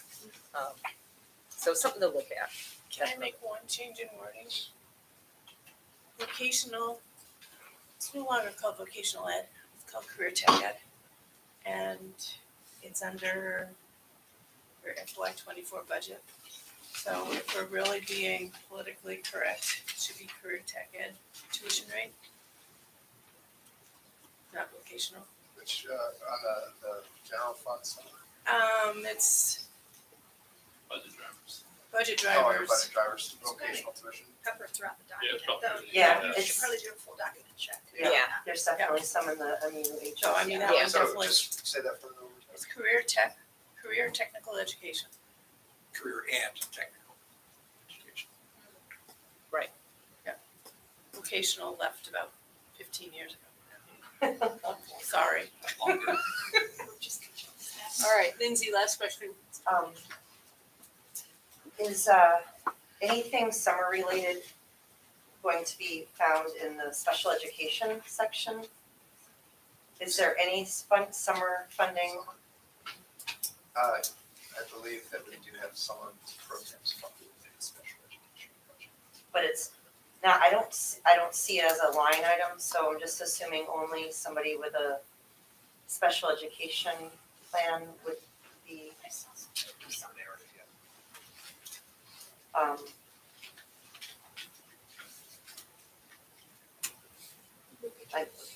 Well, just looking through, like, just summer isn't, I know that there are some things happening in the summertime, but it's not open to all students. Your summer school listed on table 2.0,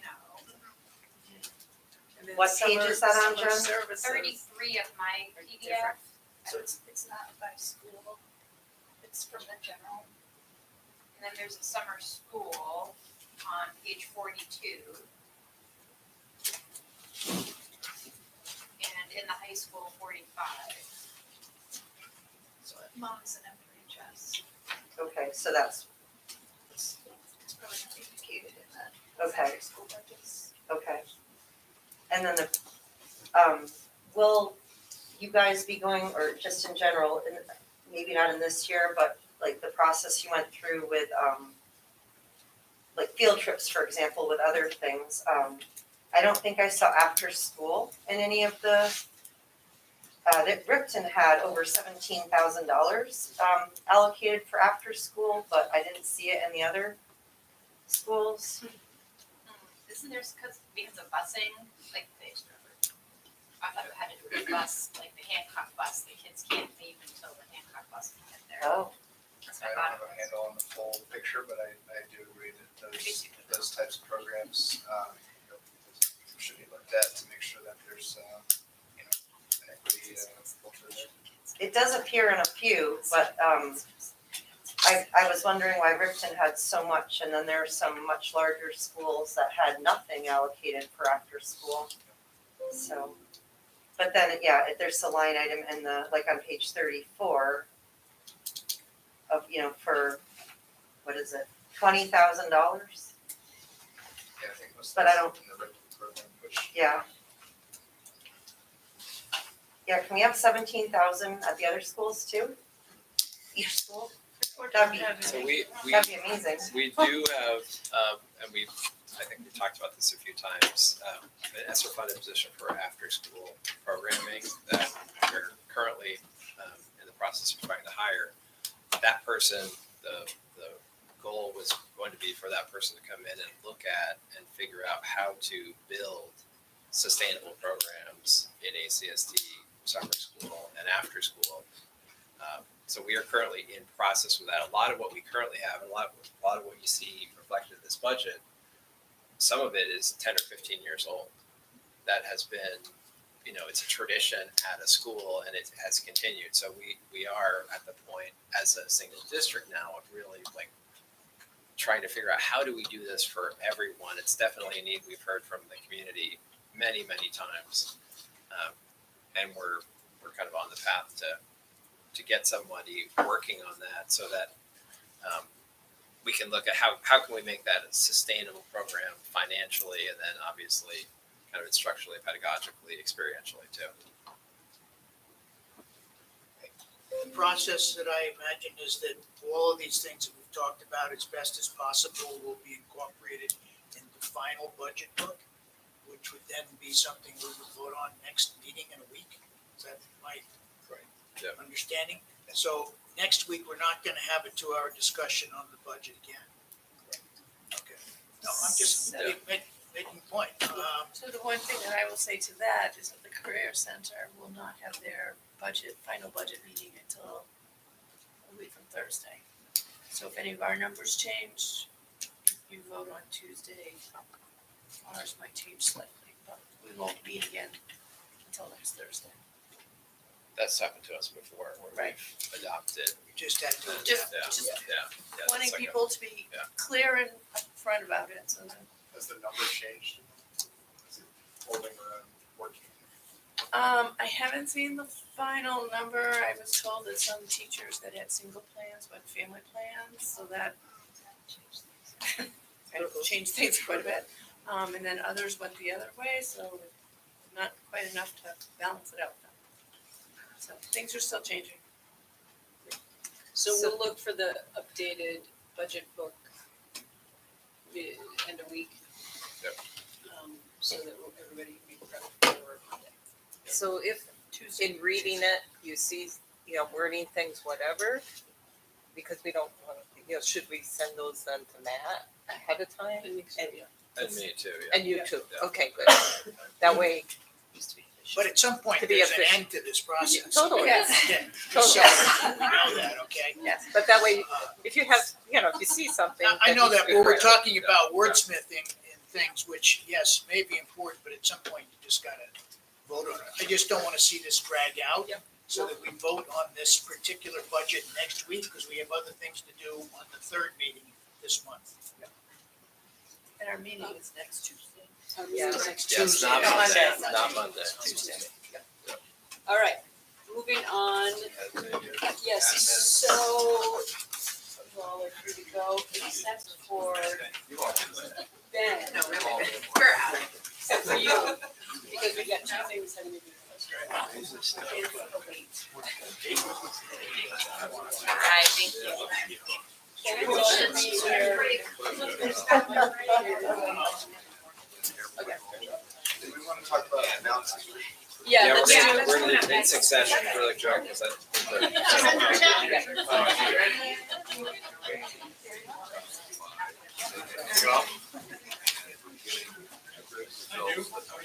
Pretty good. Nice. About 4 days a week. That's good. I did that all myself.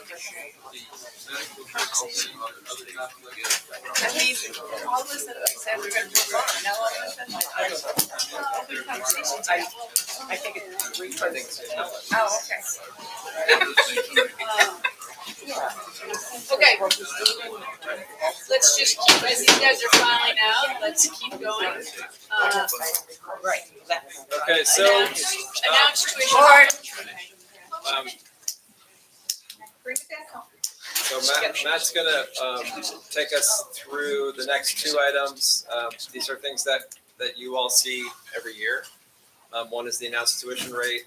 The other one is the MUHS school choice capacity, which is the state, school choice, for high school program that, we have to set our number of slots for every year at this time. And you can see the attachments in the board pack. So first off, announced tuition. Typically, we would use the FY23 allowable tuition, which we just received and plugged into the budget, and increase that by the CPI, Consumer Price Index. CPI is real out of whack this year because of all of the inflation. It's at 7.1%, so hiking the tuition 7.1% doesn't make a lot of sense. So I decided to use 5% to be a little bit more conservative. That leads to the published announced rates that you see there for elementary and secondary tuition. And then there's that clause there at the bottom, which just reminds us that we can be charged up to 3% if our numbers are too high, or we can collect up to 10% if our numbers are too low. Is wind up with a net gain of about $40,000 this year in extra tuition billing that we were able to do. Do you want a motion? And that leads to the suggested motion to set the ACSD tuition rate. Do I need to read the motion? Yes. I'll move to set the FY23 ACSD tuition rate at $17,100 for elementary, which is K-5, and $21,736 for secondary, 6 through 12. Second. A sec. I just want to make sure, are we supposed to be saying FY23 here? Or is it FY24? It's FY24. I amend that motion to Thank you, Peter. FY24. Good catch. A second? Yeah, I seconded it. Thank you. Questions, comments around the announced tuition memo? I'm just curious, how it compares with other districts in our region, these numbers. So we are going into next year, we're a bit lower than Northwest. We're, I think, on par with Mount A right now, so they're around the same. I think Northwest was gonna put a lot of fund balance towards their budget because they were really pretty high, given their size right now. As they're losing students, it's having a pretty big impact on their budget, I think. If you look across the state, we were up kind of in the top tier of spenders, and we're still there. A few districts like Winooski, for example, that took out a bond, has a monstrous increase in their per pupil costs. Just adding that to their budget, they can back that out in terms of per pupil cost, but in terms of like the actual cost, quite high. So yeah, I think we're not at the top right now. We're up towards the top. I think that's where we've been if you look back over the last 6 years or so, 5-6 years since we've been a district. But our increases when we looked across all of our, Addison, Chittenden, Franklin, Grand Isle, our increase at 8.1 is pretty much spot on average. It's where everybody is. Some are higher, some are. I think Winooski could have been 25% or something with that increase in the bond that they're having to pay off. So I know it hit the Career Center too, right? Yeah. Yeah. Quick comment. Yes. If you want a little bit more perspective with that question, the 21,000 that Vermont pays for, that's what the cost per student. It's probably in the top 5 of all states. Secondarily, the result of of that cost is very little difference between people, states paying $8,000 less. And we're not considering why. The state is not considering why that's the case. Why are there other states approximating what we're getting, maybe a little bit less, for a lot less money?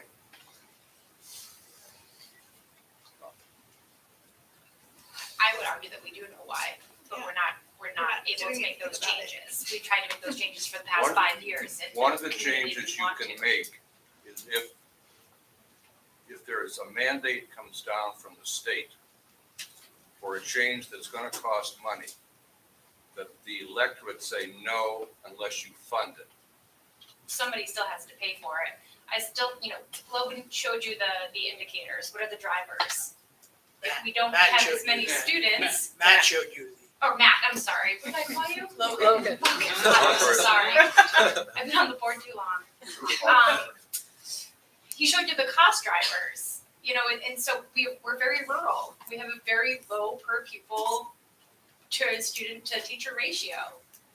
And so that's our problem, and we don't know how to fix that. We're trying to think about ways to fix that, and that's the crux of it. We don't live in an urban setting where we can have the amount of students to be able to have the per pupil costs that are needed to educate our students. If you could go on the net, And there we are go all on kinds of and- examples as to Yeah. how to reduce the cost. And this is a discussion for another time. So we have a motion on the table. All those in favor, please say aye. Aye. Any opposed? Any abstentions? Great. The announced tuition memo has been. Next. Where do you find, like, if a person pays tuition, where is that, like, if a person is, trying to figure out whether they need to pay tuition or not, say somebody moves mid-year or, family, dynamic changes. Like, I what are the someone will requirements call- for someone to pay tuition, So almost, 98% of our tuition is coming from tuitioning towns who tuition students here. So Hancock, Granville, Rochester. So towns who don't have schools of their own Yeah. and have school choice and their That's most of them. resident students have chosen to come here, those towns then pay us this amount. Mhm. If you lived in New Haven and you just thought Mary Hogan would be a better school for your kid, you could choose as a private family to pay the elementary school with approval from the superintendent if there's room. To pay to go. Right. But is there a place where, like, for, Yes, the Different agency, the Agency of Education has a listing of all schools and all tuition rates. okay, but if a family is trying to figure out, so for example, when I was looking for a place to live and my son goes to Mary Hogan and I wasn't considering other schools, but I could not find, like, how, is there a way to do it so that he can still go to Mary Hogan without paying tuition? If you live in the town, is it like the day that you move out of Middlebury, you have to change schools or pay tuition? Well, there is, There's if you're a divorced family and a one. Right, but this I think is, family this lives in is a- So another where do you conversation. find that? That Lots just That's for the the record, policy, the Policy. tuition It's in our- policy. We have a tuition policy. okay, I I was think if trying you- to find it, I couldn't Lindsay, I find can it. talk to you Yes. offline. Okay, Because sorry. there's kind of I thought it complex, would be but a about simple like, answer. it's a residency, it's I kind did of a residency residency and question everything too, so. I'm sorry, I Yeah. I thought it would be a very simple answer, but, All right, all next thing is the MUHS school choice capacity for next year, the 23-24. Who's taking that? I'll take it, yeah. So you can see the letter that Justin sent to me, the memo with his recommendation to hold steady at 15. This is a number that we've had for many years. We feel like it works. It's also, in terms of the number of students leaving and coming in, we feel like this is a decent balance. We generally don't have very many students leaving and we have more coming in. So it's more cost to ACSD than it is to our neighboring towns who maybe aren't having as many students come into their school system. So we think 15 is a good number, something we can sustain without adding additional staffing. And so our recommendation is to the board is to set it at 15. I'll move that we set our public high school choice capacity number at 15. I'll second. Great. Questions or comments? And we have Ben here. If anyone has any specific questions about how it plays out in high school.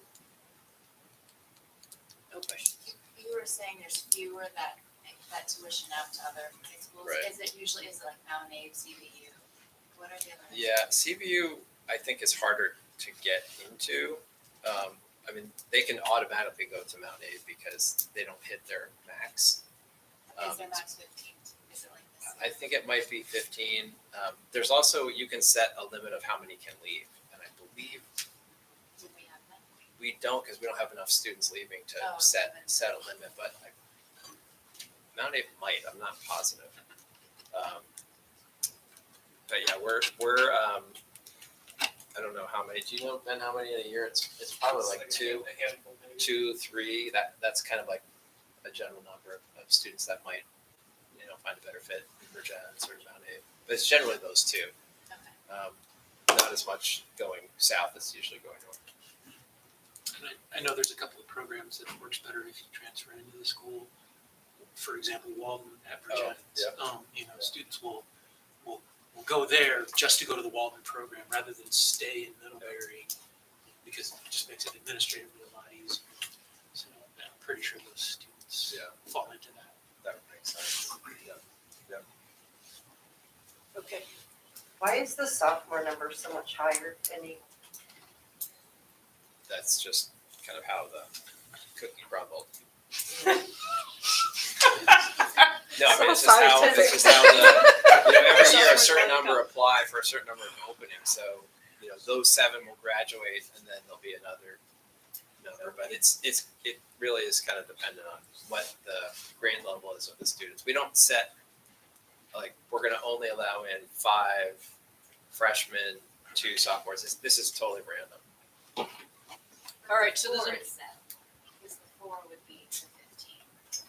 Yeah, the number of openings is set, but not where they land. We could get 4 next year that are seniors. how many apply Do you generally? see what I mean? Then the 2 freshmen would be the sophomores, right? Yeah. Yeah. Yeah, as long as they decide to stay, Yeah. the numbers move up, but then the income, the people coming in are whatever age they are that are applying. Oh, gotcha. It's important to point out, it's not 15 new people every year. Right. all right, motion on the table. All those in favor, please say aye. Aye. Any opposed? Any abstentions? Great. We have established the school choice capacity for next school year. Terrific. Committee updates. We have this on the agenda, but I'm not. We have no looking at update. No update. We do. Communications and engagement, just wanted to, bring everybody up to speed. We held, and Emily, alluded to this a little bit earlier, but we held 2 community conversations, for the break. One in person and one virtual, both were taped. The in-person one was recorded, by NCTV, and the virtual one we taped, and that's posted on our website. Our committee is in the process of compiling questions and feedback that we got during those meetings. And we've also tried to solicit feedback just from the general public through the emails that Emily was referring to earlier, letting people know about the action team, and here were the meetings that were held, and here's the feedback form. And we just recently posted on Front Porch Forum as well, trying to get people to be directed to our feedback form. So we'll compile all that information and send it to you guys. We'll put something in like a Word document that we can share with both the board and the action team so that they have that community feedback moving forward. And then the only other thing is that we are getting ready to do our next quarterly board update. So that was one of the reasons why I wanted the committee updates in this meeting, so that if there was new information to share, I can put it in there. And we're gonna be meeting on Thursday to, go over the draft of that update. So Victoria, I'll be bugging you about an intro.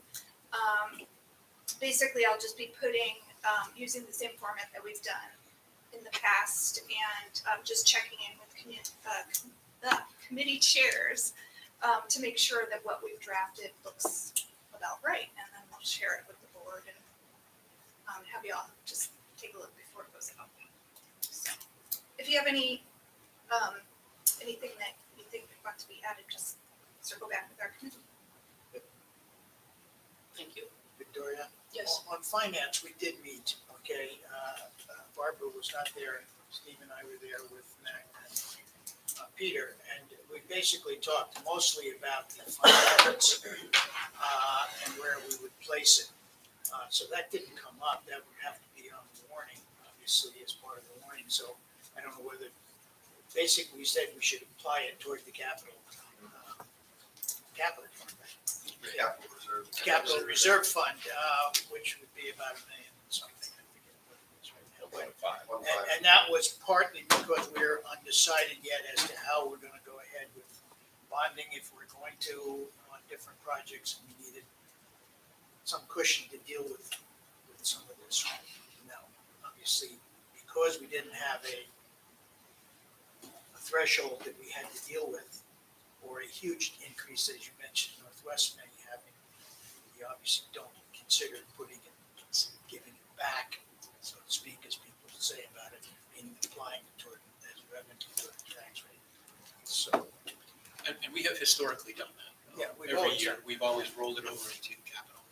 So this is nothing new. And we also, one other thing that we advised, and hadn't come up tonight, but we never could find that we actually, we thought we had, but we never could find the data, looking back in minutes, that we would eliminate the health fund, which has about 200,000 in it, which was originally put in place because we were unclear as to the usage of the change in the health plans. That's now not necessary, so we would need to have that at some point. It's sitting there, it's not going anywhere, but we need to formally, as a board, I think. Yeah, it feels like we did that. It feels like we did that. It feels like we did it, but I think Heather went back and looked and couldn't find it. Did you find the HRA when you were looking? Did we find? I went back to pre-2020 and it was talked about, I think it was either December or January, right yeah. in that time, but it was never voted on. And it was never voted on, and it's still there, okay, so I have to think it's never been voted on, at least formally. I So think it was, that's not anything for tonight, that's part of the finance committee, because that's what we talked about. Yeah. So just feeling like we voted on it isn't enough. Well, that was only because a few of us feel like it was voted on, most of them goes, what? So COVID, what happened? So, the fund balance moving it to capital, is that something that has to be on the warning? for- Yes, it goes on. Right, right, so do And we those need to make articles that have to be an approved by the action? board. No, we're gonna vote on that at some point in the future when we vote for the budget. Right, Right, it would be Okay. next meeting. it's Okay, part that's of what I the was It's a budget. separate warning, but it's Separate article on the budget. separate Yeah. article. But So- we talk about it the same. or we Sure. talk about it the same time. So the meeting on the 15th will have, Seventeenth. 17th, I'm sorry, we'll have all the article warnings Yeah. and the wording that it's gonna show up on the ballot, so that's what we're gonna be voting on. Right. Right.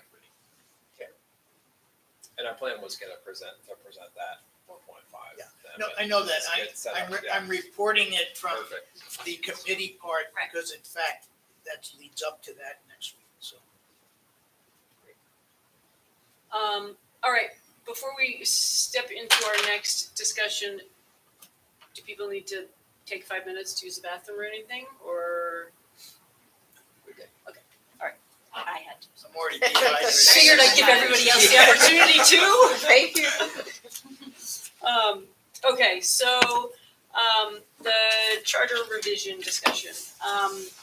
as I said in my note to you all, the executive committee and Peter, when we received the petition, reached out to Pietro Lynn, our attorney, so that we could get an understanding of sort of legally what our requirements were, what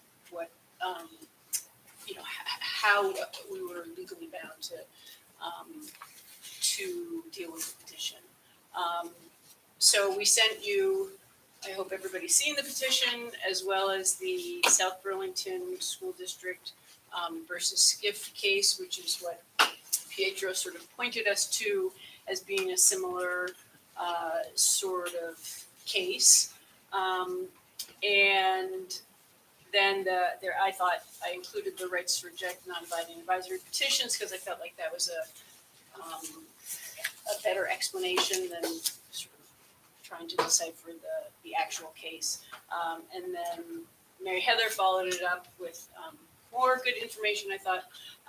So I just want to make sure, does anybody have any questions or comments around sort of all of that and where sort of what the requirements are from us in terms of dealing with the petition before we get into the discussion about what we actually want to do and how we want to respond to the petition.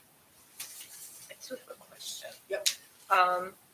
So I haven't seen anything anywhere that really describes in this setting the difference between non-binding advisory petition versus an actual, Yep. whatever you want to call a petition.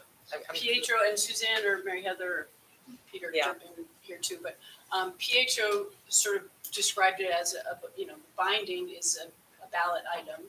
Right. And it's the board would have to do whatever the outcome is. He said if you were to do, to poll the population or the voters on any given issue, he would advise that it is indicated very clearly that this is for sort of informational purposes only, and that it's legally not a binding vote. So, Barb, I mean, the distinction comes down to whether the matter is something that the voters have authority over or whether the matter is something that the board has authority over. And in this case, the board has authority over the matter, which is in this case, or in our case, changing or amending articles of agreement. In the Skiff case, it was The mascot. the mascot. Right.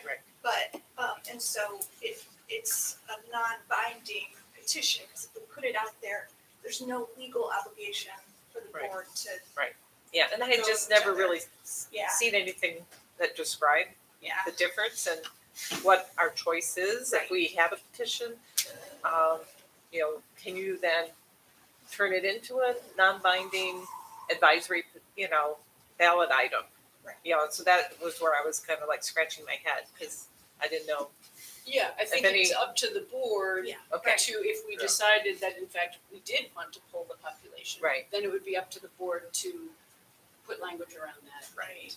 Sure. But I think, per Pietro, his advice was that if the board chose to take that action, that we would need to make very clear to the voters Sure. that they understand this is not a legally binding Absolutely. vote. It's, Right. it's for information purposes. Absolutely. No, I agreed with that. Yeah. And I was there's a just similar not sure. case in Maple Run having to do with the resource officers that's making its way Right. through the courts as well, same issues.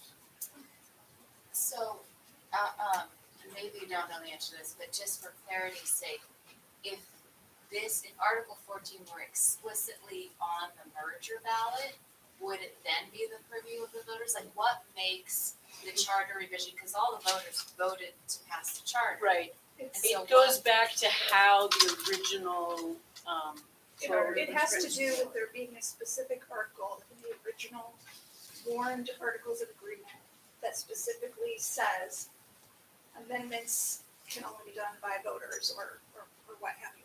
There are some, like when we in our ad hoc committee gathered all the different, charters for all the different districts, I mean, I noticed, I can't think of any off the top of my head, but there are some that have specific language about amending an article pertaining to school closure or amending any of the articles. So it was warned as the voters can amend this. If there is no provision in that original warrant articles of agreement that specifies the voters as being the ones who decide whether or not to amend it, then the default is for. I get that, and so I just have in the back of my head that the charter was referenced when the voters voted. And so I know that we're not legally bound to, but I'm just processing in my head. It's true that the charter was referenced. If you want to see the full document, go here.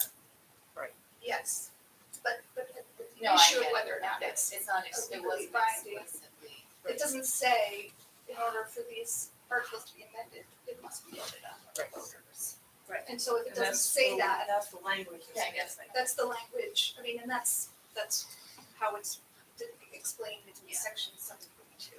And when the statute was rewritten, you know, when you read the previous statute, you could kind of argue, well, is it there by reference kind of thing? But now the new statute basically specifically says it had to have been an individual thing. Yeah. Which is why it's not sort of statute that's treated the same across the state because everybody has rights. Are there any further, just so that we're all on the same page as to what we've sort of learned about what the legal obligations of this board are there any other clarifying questions on that? Lindsay? So, discussing the legal obligation, could our board choose to put this on the ballot as a binding question? No. Do we have a choice about that at all? No. We could not vote to put this on the ballot and the results of that are binding. It's just not an option. No. Basically, the only way would be if the board changed the charter to include a new article that said any further amendments to this whatever must be voted on by the electorate. So first, we would have to change that to be able to Yeah. have the option for us to say, we're gonna put this on the ballot and whatever happens is binding. Correct. So, I mean, that's not to say that if this board chose to put it out as an informational poll, that the board couldn't agree and say, you know, we're gonna go with it, but it's not under the eyes of the law. Right. it would be simply information and we And the could board's have choice. we could vote on it with or without that. And you could take it into consideration or not. Right. Correct. Okay. So. Has there been any move? Yeah, it's like a circle, like a cyclical process, so. It seems like this was put forth without that understanding, like it seems like there's a misconception that this petition could do more than provide information. So I guess it's good that we're getting the legal information out to people about that. It's almost too bad that didn't come out earlier, because clearly people have put a lot of energy into trying to gather these signatures. Not yet. Okay, so if, Joanna. So it is one attorney's, it was Ms. Leopold and then it was Pierre Tillman's office. So the district has two attorneys that came out with that opinion, but it doesn't seem to align with what Donna Russo Savage wrote when Tim O'Leary was asking her. She seemed to indicate that the board had a choice, like, yes, the board can't be sued if they don't put it forward, but that the board had a choice. It's true. I think And that's Yeah, what so, we're and so saying. we what have a Lindsay's choice. question is there a choice? And No, we're saying we she's have a asking choice if to it put it To make it forward binding. as non-binding, because we can't put it forward as binding. Right, we can't choose That's to your make it question. binding. We can't choose to make it binding. We can choose to put it out as an opinion poll and then either follow it or not follow it. But we can't say, surrender the decision. we are changing this under the eyes of the law and making this a legally binding ballot Well, I question. think just to answer Lindsay's question, I think the advice that they were getting from the council of AOE was that it was a choice. And so they were going off that legal opinion and we're going on the ballot.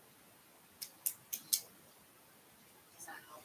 Yeah, I I'm get- just, so much, I mean, 608 I signatures, think they're the same understanding. yeah. No, Yeah. Donna's is that there's Donna's a is different. is that there's that the board has a choice. But that's what we're saying too. Well, we But have a that it was- choice to put it out there and then we can choose to say, we're gonna follow what the public's opinion is. Or we can choose to say, we just wanna know the opinion and then we're gonna deliberate on our own and not listen to it. Or we can say, we're gonna make this decision on our own and we're not gonna ask the voters. But I guess Bottom line- I'm just thinking about, so the non-binding referendum piece I think is just confusing. I'm talking about it being a binding, like it being worn properly and having it be a It binding. can't be Yeah. binding because of the statute. So it can only be an advisory vote. And I think wonder- Donna's, And I wonder advice is if that- Donna's advice was, because what, we have learned from the state is they do not keep all of the charters and all the articles. So she may have just spoken generally, I don't really know. I don't know if she actually went back through and read ours line That item by was line when item. Tim initially brought it forward, it's just that it's more of Well, there's a tangent of this conversation about this being a big decision for a group of 13 people to make. And no matter what, it's our decision. There's no, we can take the advice of this person or that person or these constituents, but there's no taking the responsibility off of our board. That's exactly right. There's no way that we could take this and put it to the voters and decide, you know what, This is let's the have program. everybody decide for us. That's not an option. That's not, Legally, that's no longer a valid part of the conversation. correct. So, So having said that, yeah, just one follow-up on that. You know, I have read, the statute, and that doesn't really, you know, that's why I asked the question about the binding and non-binding. There's no reference at all to that, so maybe it's past precedents, or, you know, I don't know the legality of it, but that's where it's confusing for people, I think, is it doesn't say that, you know, and it doesn't even allude to that. And so I think that's what people struggle with. Some people. I would just say that I myself am not a lawyer. I Yeah. can't even pretend to know that. I know that we have two Right. district lawyers that we've always depended on and who have historically given us good, complete advice. And so the conversation that we had with Pietro, this is what we learned from it. One, he provided, I mean, I think he started the conversation up by talking about the recent case law in South Carolina. Right. Place to start. Yeah, and I understand the whole notion of it not having to be warned, all that kind of thing. I just, you know, I would feel so much more comfortable if I could go to the statute and it says, oh, by the way, the board can choose to do a non-binding or whatever. It's hard for me to kind of, you know, draw that conclusion. I agree that we don't have to warn it, you know, totally. I just don't know about the Aren't there two issues that we're talking about? Number one is, do we accept the petition and Right. we as a The next. board put it on a ballot for a non-binding referendum? Okay, with one of those. That's the first thing. Now, we've had a long discussion already, back, I don't remember when it was, which we did not come to a conclusion, about changing the charter, okay? So, I mean, these are two issues that we have not resolved, and we need to resolve both of them at this point in time. Always change it at some future point, but to me, I think first off, we have to decide whether we're going to accept a petition as it's written to do that. That's exactly right. I was just getting everybody on the same page with the No, I information know that you we were, have. but I, And my next question right now is basically how do we want to respond to the petition, or do we want to respond to the petition and how? I found on just actual words if it's helpful for people to hear it. Okay.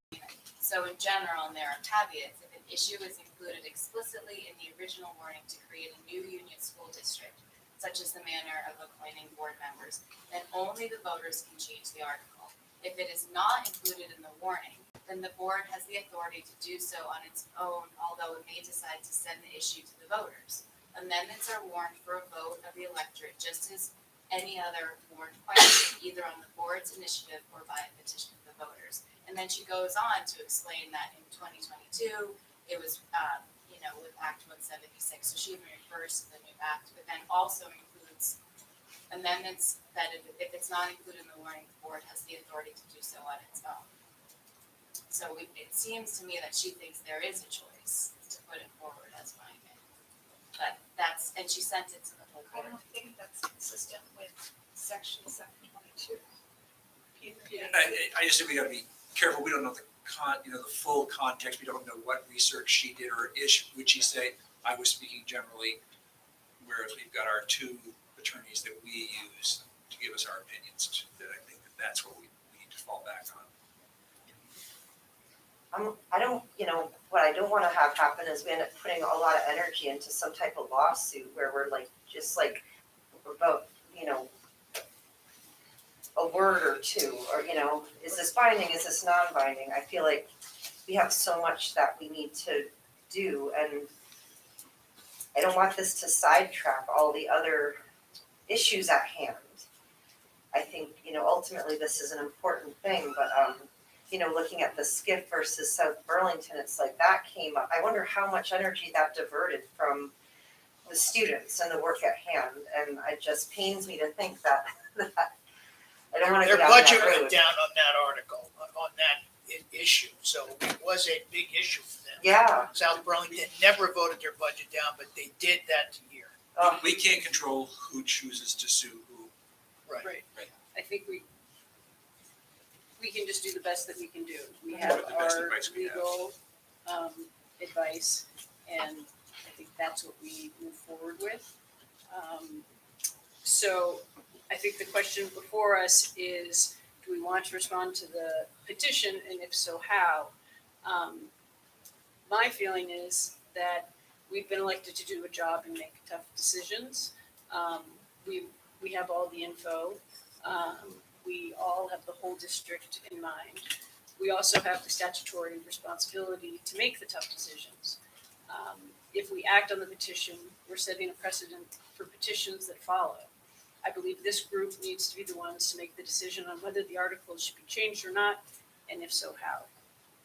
I would love to hear where each one of you falls on the issue.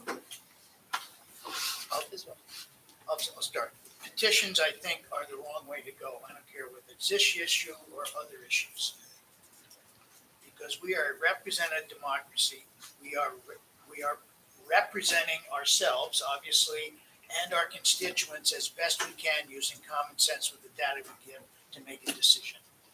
And I think if you erode that by having the greater public say, no, let's put up a petition and let's do it, basically bypassing in some way the elected personnel who are doing it. That happens in some states. I mean, how many petitions are there in California? There are like 30 on the ballot every year. I mean, that's not a year, but still, I just feel very strongly that petition is not the way to go.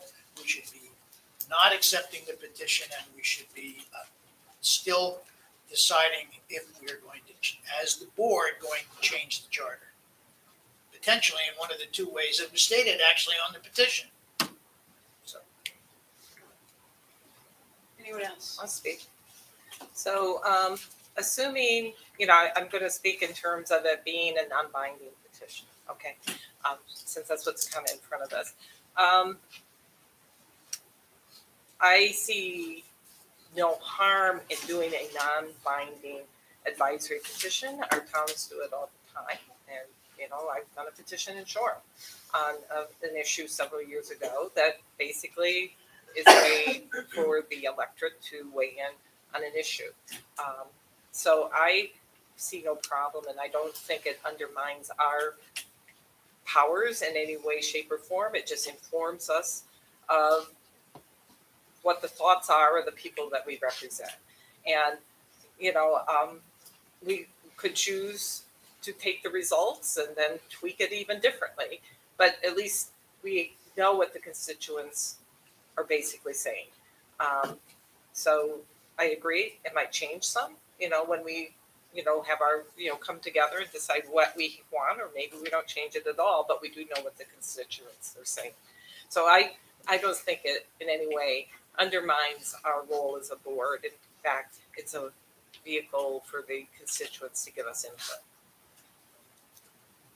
Yeah, I would not accept it, first of all, but I would respond to the people who signed this in some way that they can understand why we're not accepting it.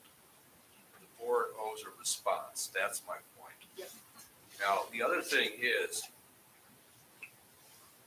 would it be possible for this group to take a piece of paper, and when people vote, and I've seen this before, they spell out the same thing that's on their petition and ask for people's signature in terms of how they feel about it. I don't think you'd have to go through this process. I think you could have a form at a table right next to the voting booths. People could respond to it. Yeah, I mean, that in essence would be a non-binding opinion. But they would do it themselves. The board wouldn't do that. The Yeah. board would be, the people would be responsible for that. Anyone else? I would reject the petition simply because it's an option's choice, in that voting one way or the other on the article makes it part of the election process. You only have a choice of putting it up for election or putting it up for election. There is no way to keep the charter the same. There is no way to get rid of the charter, get rid of the article in the charter so that the board has the authority to do that. All of which are valid options, and that's not what's being offered here. It's you either submit it to the voters or you submit it to the voters. If I don't want to submit it to the voters, where's my choice? There is no real choice, in my opinion, on the petition as submitted. Yeah, I would also caution us against putting this up for many of the reasons that I've heard. I guess there are really several things here in my mind. One is that we are elected to make the difficult decisions. We are elected to research the issue in an objective way and to answer difficult questions or promote, thoughtful advances. And that's what we do, and that's what we're elected to do. And if all of a sudden, every decision the board makes is subject to a non-binding petition, you can imagine that people might petition to say, well, if you did it for the charter, let's do it for IB, or let's do it for the 6th grade move, or let's do it for the labor contract that you just did. So I think that it can set a trend that would make me very nervous. And the other thing is, once it goes out to a referendum, it becomes the subject of, the politics that we see everywhere, where one funded group can really promote a message and the other group doesn't have the funds to do it. You don't know, there can be opportunities for misinformation. And the reason why we have representative democracy is to elect people who will do the homework, make the hard decision, and do it with thought and process.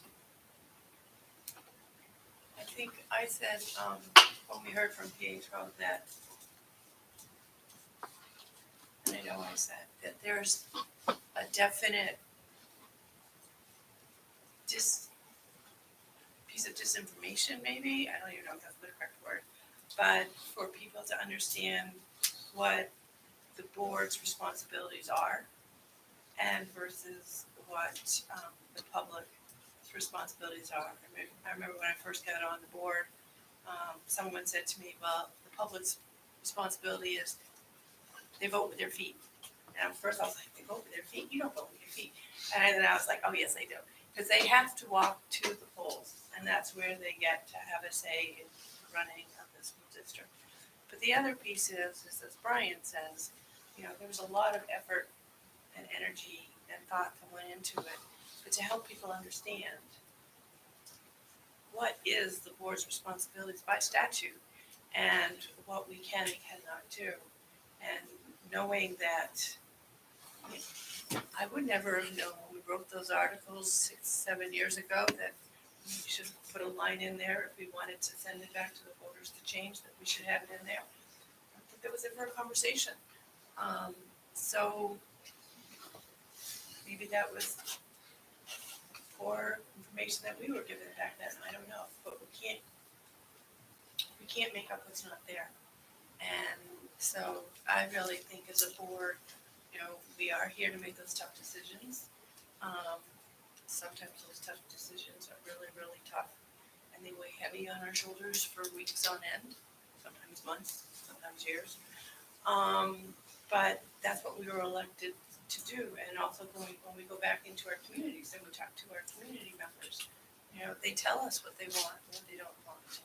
So I think a lot of it is that we have to do a better job of educating everyone, including with our job and with other people's jobs. But this is obviously in our domain, and we need to decide what we as a board want to do with it. Anyone else? Okay. I guess first of all, I just want to say I can appreciate the thoughtfulness that went behind this effort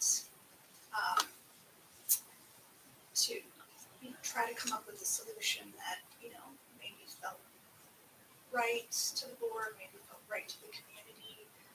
So I do appreciate that. And I think is probably put together as sort of a gesture of compromise. But I'm still kind of, you know, I guess I feel the same way that Suzanne does in that,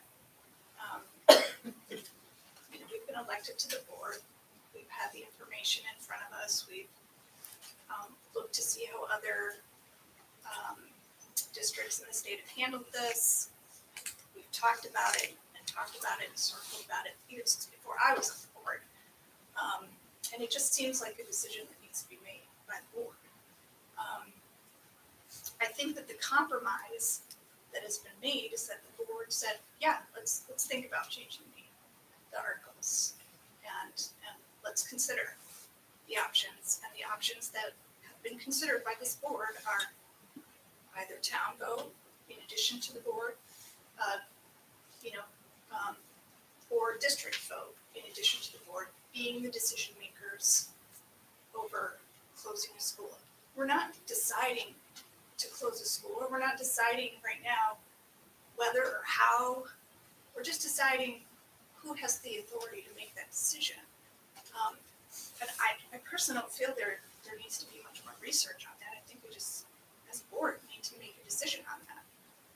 I do appreciate the effort, but I think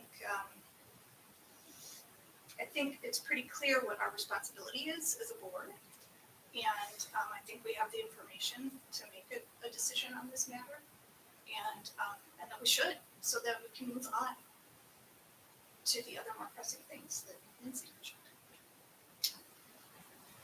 That's all you said. Jamie.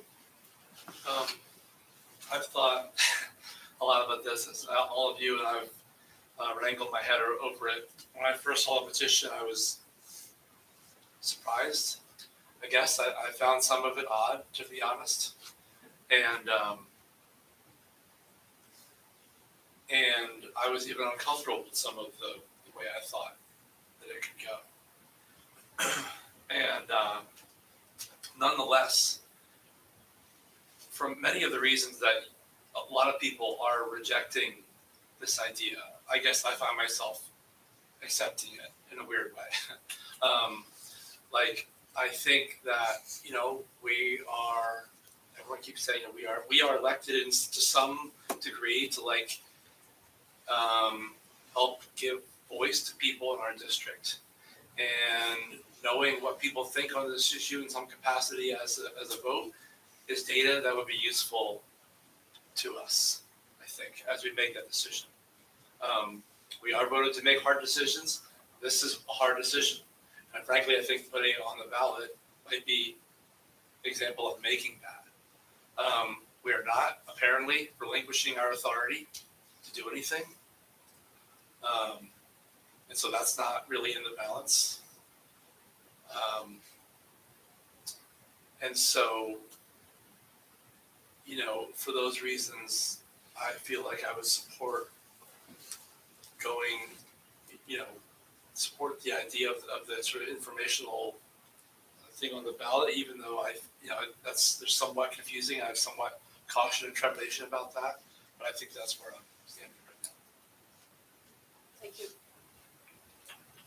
When we had that long discussion at Cornwall School, and it seems like we had come to an agreement of the future that it would get after budget season, that we would, you know, get the committee back to get the band back together and look at it. And so the timing of this really surprised me. And then I started thinking about like, then why? Like, well, and I think it has to do with trust. Like the people that are behind this petition, that signed this petition, don't trust that it's going to be brought back up because of some of the language that was expressed at that oral meeting. Like, and I get it, the exhaustion of rehashing this over and over again and discussing this ad nauseum and feeling like there's more urgent and important matters to discuss. And so, and I get that too. I get the reason why this is, and I don't agree with the timing because I was like, wait, we said we would do this. Right. But I also think for the reasons of it being part of the charter that governs our district, that we are, you know, one learning community. I feel like I've read that a bunch of times. That we relied on the voters to merge and to be one learning district. That this is like essential to that. It's not peripheral. It's not about a mascot. It's not about IB. It's not about sixth grade move. It's essential to the charter that governs us. And so I would say that the citizens need to have a voice in that. And so I was, and I think it's super confusing to put it on the ballot as a non-binding referendum. Like I think it would be confusing. So with caution, I do support it.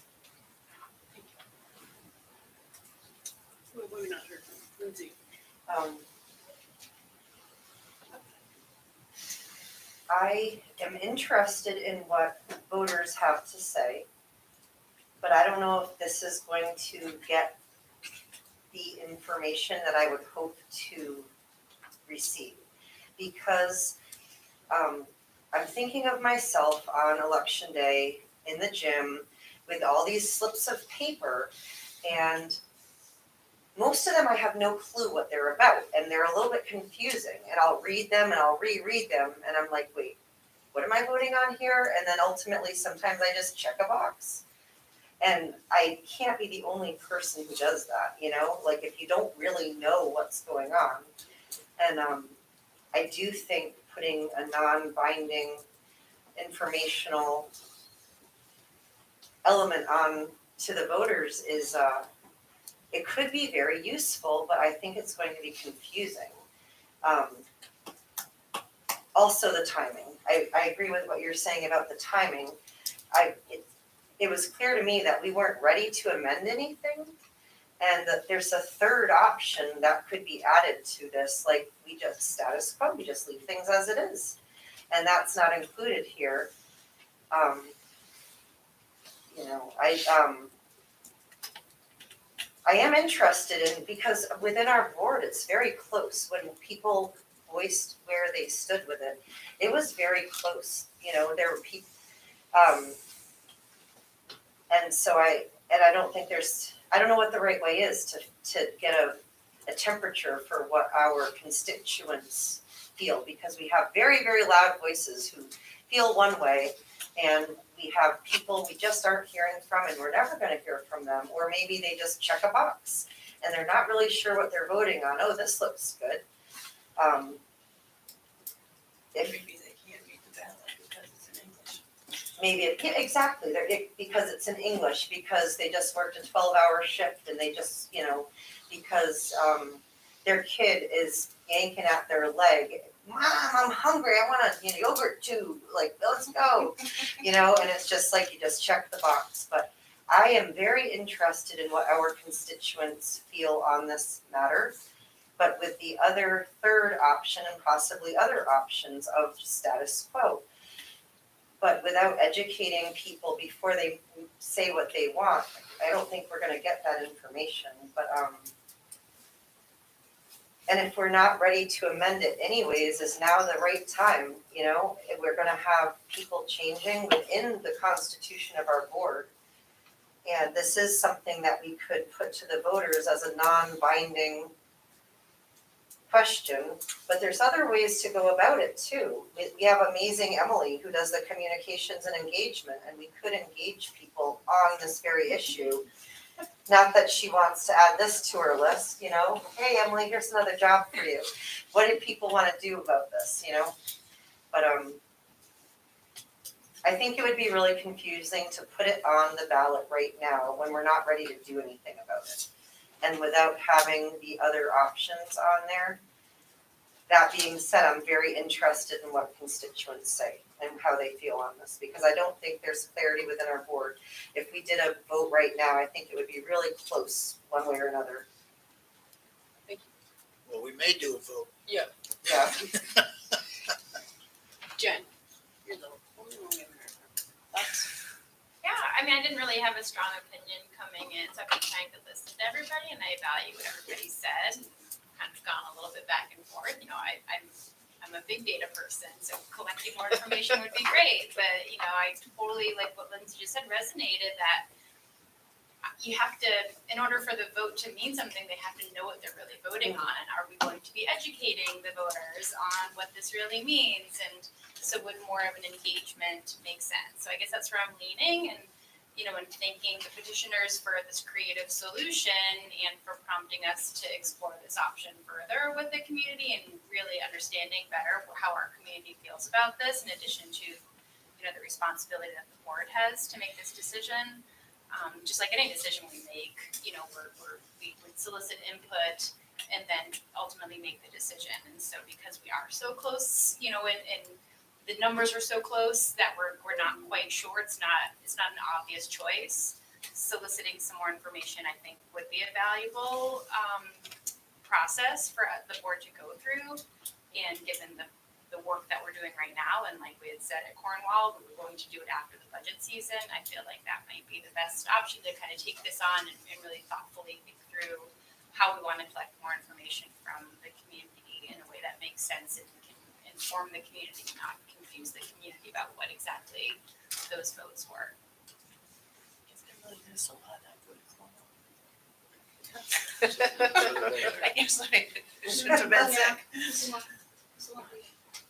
All right, so it seems like the majority, and maybe we should do just a hand poll here. It sounds like the majority does not feel that we want to put this petition forward, though they do feel we need to respond to the petition with why not.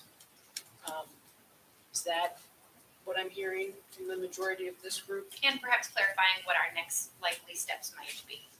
And if what Joanna was saying, meeting that I didn't go to, everyone decided to put it off until after budget season. Well, we said, we said that we'd bring it back up in January, Oh, okay. which is why we're bringing it back. So if we just get a show of hands of those who wished to put or maybe we should do it in reverse, those who do not wish to put the petition forward as a non-binding item on the ballot.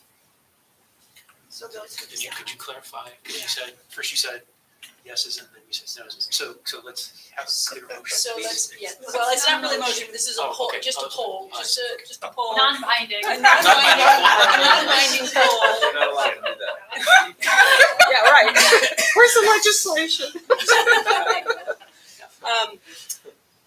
A non-binding poll as to, are we in agreement that we are not going to put the petition forward as presented to us, that this is a decision that would be made by the board? So not put it forward, not put it forward. Okay. So it's 1, 2, 3, 4. I agree with the first part of what you said, but like, Lindsay, you can't be Gotta happy in pick her one or the half other. Well, she can abstain. It's non-binding. it's not binding. It's not binding, so I guess you can be here. So for the poll's sake, those who wish to put the petition forward as presented, but as a informational poll of the public, please raise your hand. So that's 2, 3. Okay. So we have decided as a group that we're not going to put the petition forward. And I think that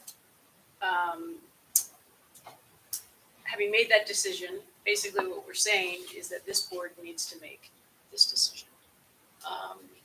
And so my hope would be at next meeting, we'll take this up as an action item and discussion and put this issue to rest. What issue? I'm still confused. The issue of the petition or the issue of the No, charter we're change? done with the petition, the Okay, issue of thank the charter change. I was ordering for looking into it more later on, but. Yeah, I'm with Jen on that. Like, I'm not ready to vote on this. Like, Right. I want more information, but not like this. It feels to me that we have talked about this a lot and that I'm not sure what more information it is that this board needs. I think we've just come to an agreement, or the majority of us have, that, you know, we have been elected to make tough decisions, and that this is one of those before us. We've already spent a lot of time on it, and the time has come to make a decision. Mary Heather. Well, I believe Bert. Yeah. Hannah first. So, when we were in Cornwall, and I mean, I was pretty tired at that point. I'd just gotten off a plane. But the thought was that we would have a few people get together, and because, you know, all we are doing is looking at two different aspects, and there might be other things, like Wyndham had additional language that they brought forward. And when I suggested that we would put this back and have somebody take a look at it, it was more, well, what makes sense for ACSD, right? You know, maybe there's some caveats to it, right? You know, maybe there is a study part of it. It's like, what are our options? And there's more than just the two, right? And, you know, there's the, you know, what Steve brought up, there's to do no change at all, right?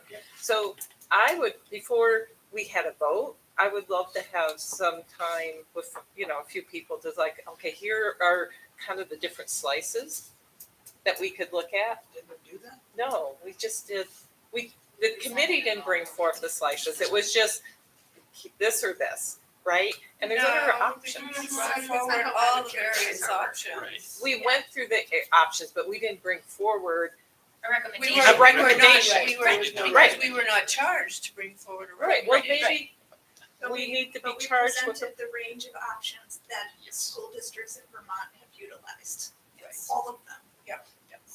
I mean, so wasn't, I was at the Cornwall meeting, famous now Oh, Cornwall good. meeting. I'm glad. I have more than that. Cornwall meeting of 22. And, Oh my God. and my memory, was like, there was talk, I mean, first of all, part of what, the reason I support the petition going forward, I know that's a done conversation now, is because I wanted to hear what people thought about it in the district. and what people think, I actually think matters a lot. So that's one thing. And since we will not know based on that, I actually think if people are saying there's other ways, like I think we owe the petitioners more than an explanation for why we're not doing it. This is the second petition they brought to the board. They both failed to go forward, which is fine. But I think that like clearly there's an opportunity to engage people in some way that we're not doing that may be important. Second of all, there was talk at the Cornwall meeting about having like,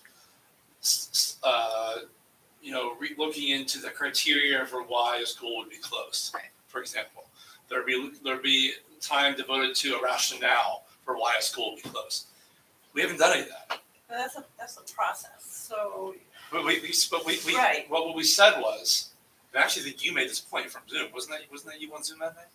I might have been on Yeah. Zoom for a little bit. Yeah, I think I and fell it off. was like, and I agree with it. It was like, why are we making this decision before we're talking about like what are we really, the devil's in the details. People kept reporting that phrase, and so it's like, well, let's do that. I thought that was the work ahead of us, to like pull back from this like thing and deal with like the actual details of what we would be doing. I thought that was the whole point of that decision. And I was at the meeting like everybody else. So what am I missing?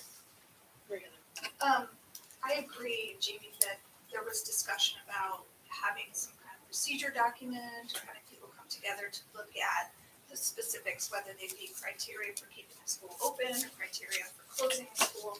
I do also recall us having a conversation around that.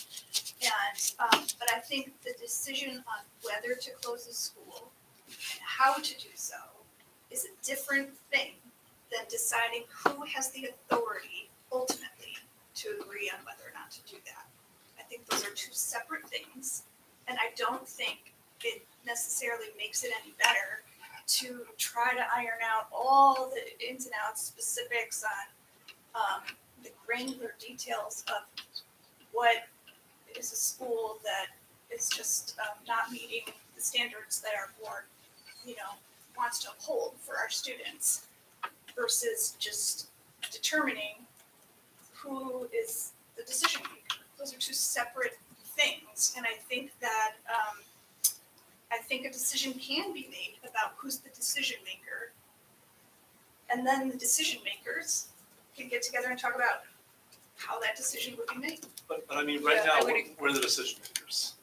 We are the decision Yes. makers. Right. Right. And I would agree that it's two separate issues. That the issue at hand within the charter is who has that authority, and that, to be honest, we're not in a position right now. We're not thinking about closing a school. I know.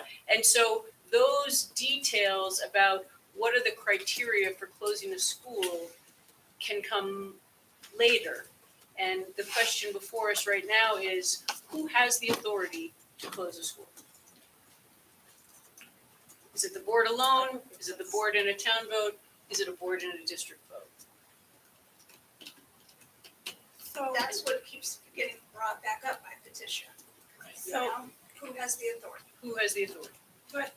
so currently in the articles, the board by supermajority has the right, but yet they have to have held at least 2 public meetings in the town that will be affected by the closure, but yet we have never, ever said what the criteria would be that would get us to holding a vote to close the school. So, Right, but again, I think that's. so maybe that's the piece that's really missing, is if we were, because people have said that, as people have said that we've made decisions that we're closing school X, Y, or Z. And then they're like, well, how did you make those decisions? Well, we didn't make the decisions yet, but B, there's no criteria by which we could even make those decisions. Was it wasn't about criteria about an individual school, it was decisions about how to maintain our school district, how to provide education at a reasonable and equitable way. So then maybe to our that district. is the data that needs to be, or the procedure that needs to be. But again, I That's in our think we're facilities steering master off, planning we're document. steering in a different direction than what the petitioners are asking and keep bringing back to the board's attention. And the issue that keeps being brought back to the board's attention is who gets to make that decision? And the petitioners want the town. And the effort of the latest petition was, okay, well, let's put it up to the voters, either town or district. Because this board had talked about, like, okay, let's talk about it. And, we put a lot of work into looking at how other districts' charters handle it. And it basically boiled down to board, district and board, or board and town, in some variety with Right. supermajorities and all those sort of things, but that's what it came down to. Right. And so I think getting into the weeds about the details on when and why and how and what are the criteria is a different matter. It's just a different matter, and I think And presumably it would be petitioners the are same asking no us- matter who has the authority. Right. Right? Right. So, Peter. Yeah, I just would agree that, there's talk about, we should respond to the petitioners, while the petitioners have said, let's get this charter change done on the schedule that we presumably laid out. I personally, it can take more time, there's no real rush to do it, but we did make a commitment to make that change, or to at least have the debate, and I think that's how we respond.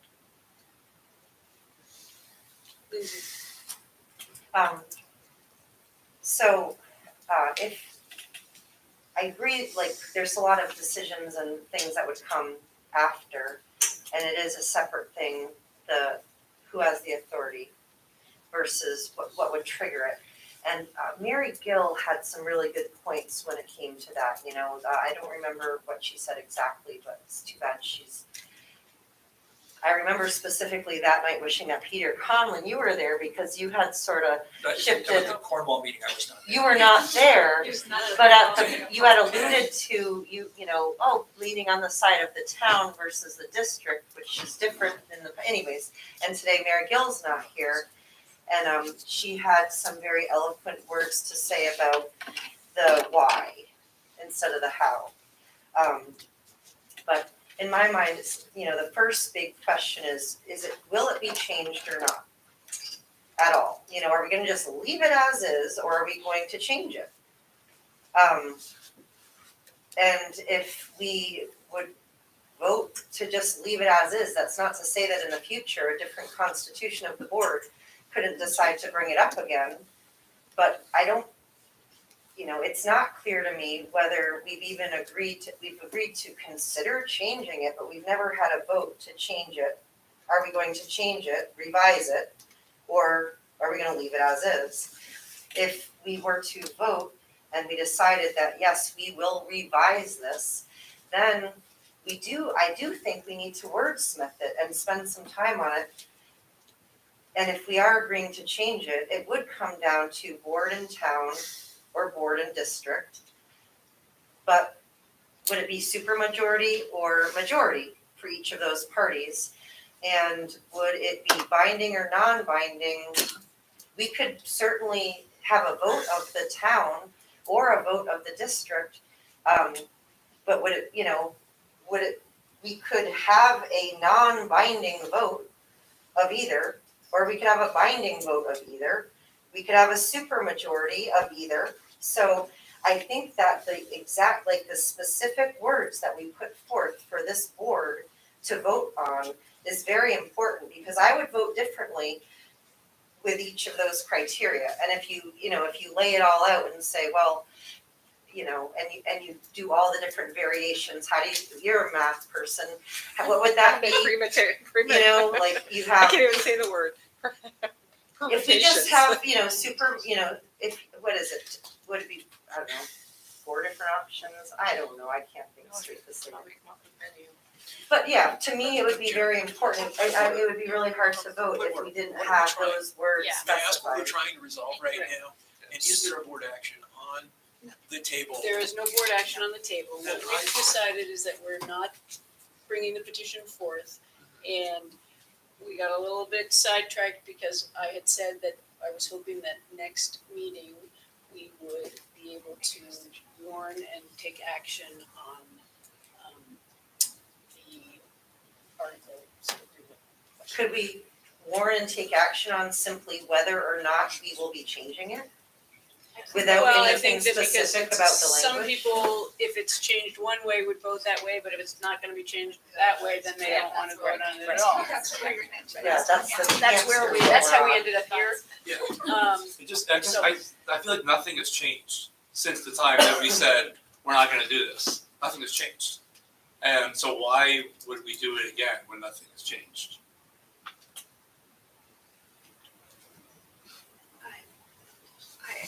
I'm not sure. I guess I feel like we can put this matter to bed and move on.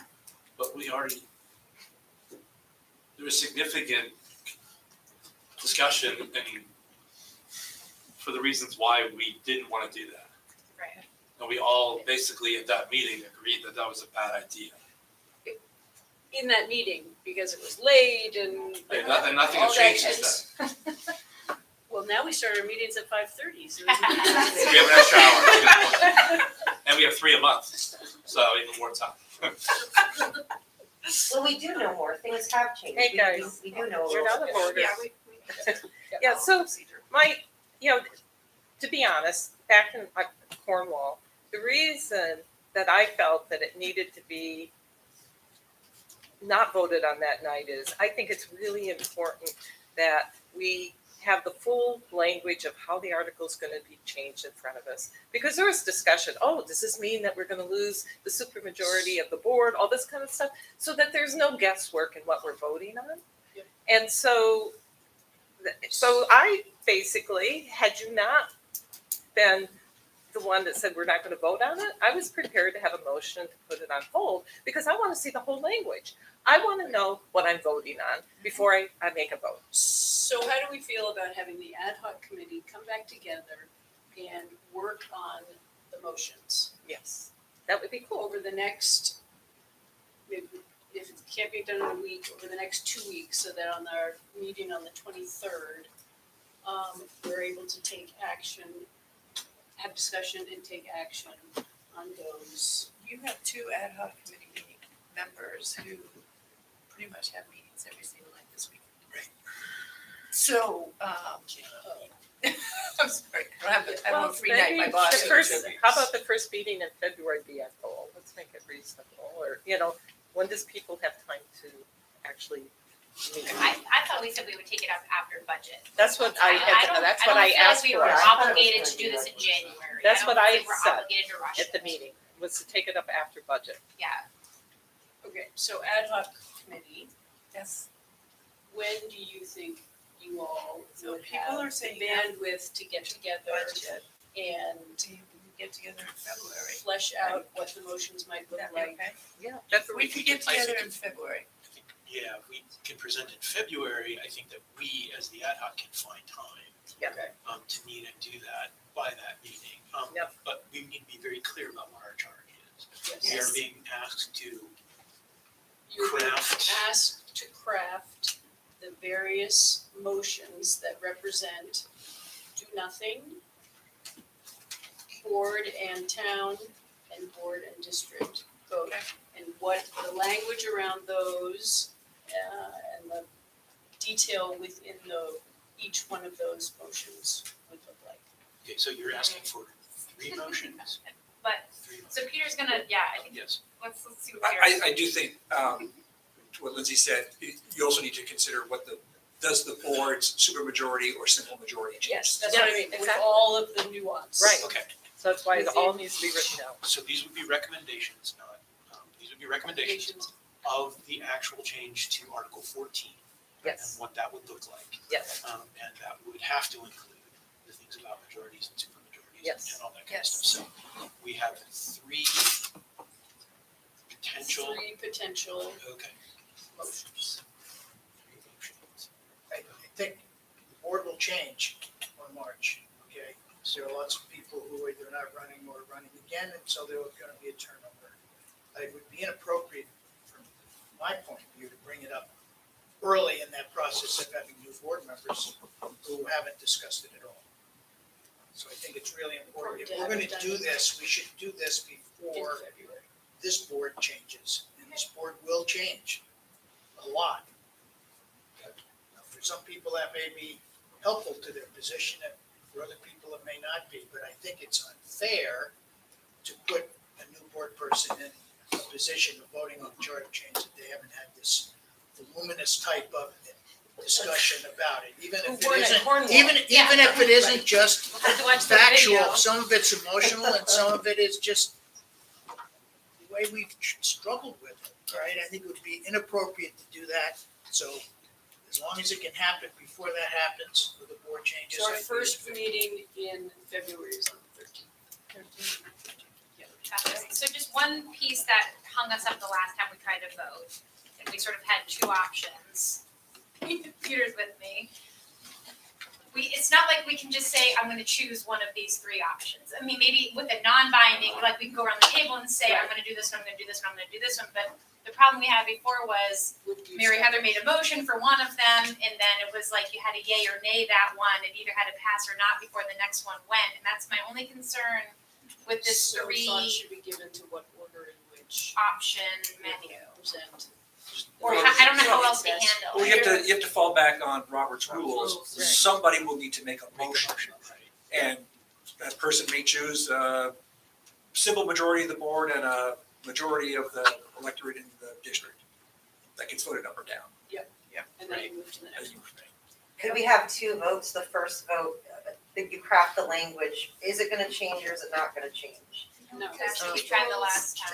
Tried Because of the that. caveat. That didn't Okay. work. Yeah, that doesn't. Alright, so just maybe the committee can put thought into sort of how that all went Sorry, awry sorry, last committee, time, but and maybe can be whatever. better planned out So- next time. So you said there's no, I'm trying to make sure that we have a very clear, what we need to do. You said three motions. Three One motions. One, board and town. Yep. One board and district. correct. And the third motion Nothing is, to do nothing. then we don't need to craft that. I don't think we need to No, make a so, motion. so that's not a So that's motion the one that you we start have with, to, because it's really easy. okay, You want to do nothing. okay. So, And I would just, parliamentary wise, I would just add that if we have two motions, and it may or may not deal with the supermajority or majority of the board issue, anybody can, amend Right. motion. okay. Yeah, and then you have to go through the. Peter won't be here to advise us. I know, I see he's kept the call I in, know. it was I this. know. I'll sit in the audience and Order book. advise. We can't do this Okay, without so it. ad hoc committee, many thanks in advance. Do you feel you have what you need? I just want to be Yeah. clear in this meeting that we have what our charge is, because that was a question. Yeah. So, So it's really just the two. it's just the two motions.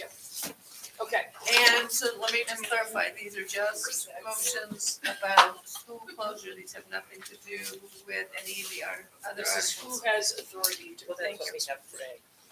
Okay. That's- Does this call for me?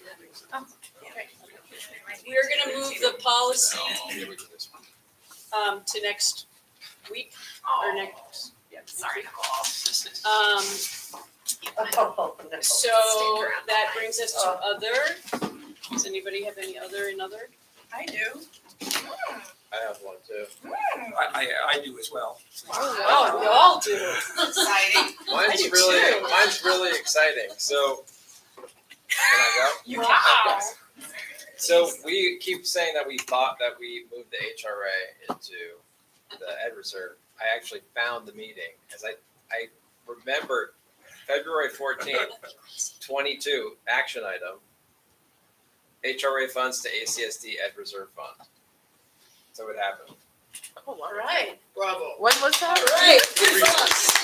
It was Valentine's meeting of, what was Short memory, it was only a year ago. It was such a clear memory and I couldn't find it. I'll jump right on. But we never moved. We're not crazy. We didn't move the money, but we out of voted it, on so it. it's still showing up. So Yeah. that's Oh, what I so said, the board just approved it, it just hasn't been done. Just hasn't moved. it's official, it's just, we now have to Actually move it. actually move it. So one fund gets a little bigger and that one disappears. Anyway, our memories are still No, working what? to some degree. Not even funny.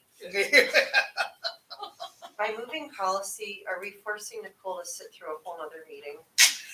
She sits through all these She's here meetings. for the She's joy here, she of just this. loves our meetings, I know she loves it, but. Is it because I'm standing? No, no, but She's at I every mean, meeting. is she here waiting for us to do that, this poor, like, No, I don't. no, No, Oklahoma? she No, doesn't even know. Caitlin what is, but don't worry about her. Well, we keep tabling certain things and they're like, not again, you know, they're so polite about it, you know, but. Put it up. I don't have a choice. Put it at the beginning of the meeting. They're stuck there, they're stuck there. But actually, okay, who else had other? I did. So I just wanted to take a moment for my last opportunity to sort of drone on at a board meeting. To say that, it's really with mixed feelings that I make my resignation official tonight after 17 years on the ACSD board and the UD3 board before this. I look back with real pride on the accomplishments of our district's vision for a unified education system. We came together with overwhelming public support and have enjoyed strong public support in every budget vote since unification, budget being a good measure. And we put in place a strong educational framework that touches all kids in all grades with our International Baccalaureate program. And it's really been amazing to hear teachers and students of all ages share a common educational language, common goals, so soon after we were a group of separately governed schools whose visions, curriculum, and strategies were strong but different. Something that was clear as our students would come together in middle school. Our unified system was also key to the district managing what has been a difficult and chaotic COVID-19 period. It allowed our educators to tackle problems where they flared up both quickly and effectively. Had we not been a unified educational system, this would not have been possible.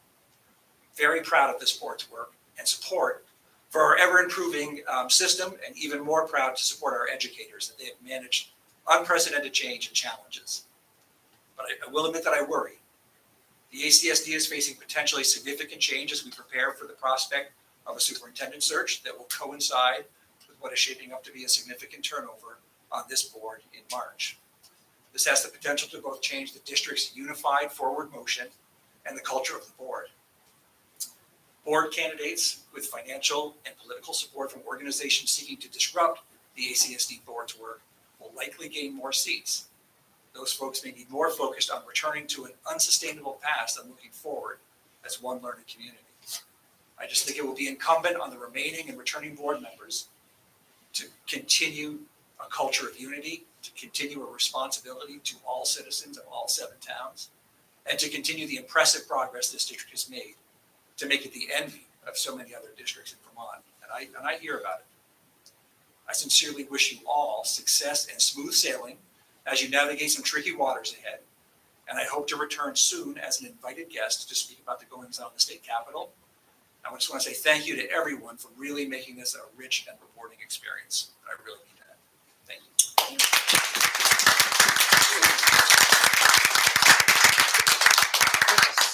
Could his statement be included in the minutes? I'll send a copy along if you like. Thank you. So it is with mixed emotion that I'd like to announce an opening on the ACSD school board. Peter Conlon has been such a long-standing and impactful member that we're looking to fill his seat with a clone. Attributes for applicants must include a willingness to commit to 17 years of every other Monday.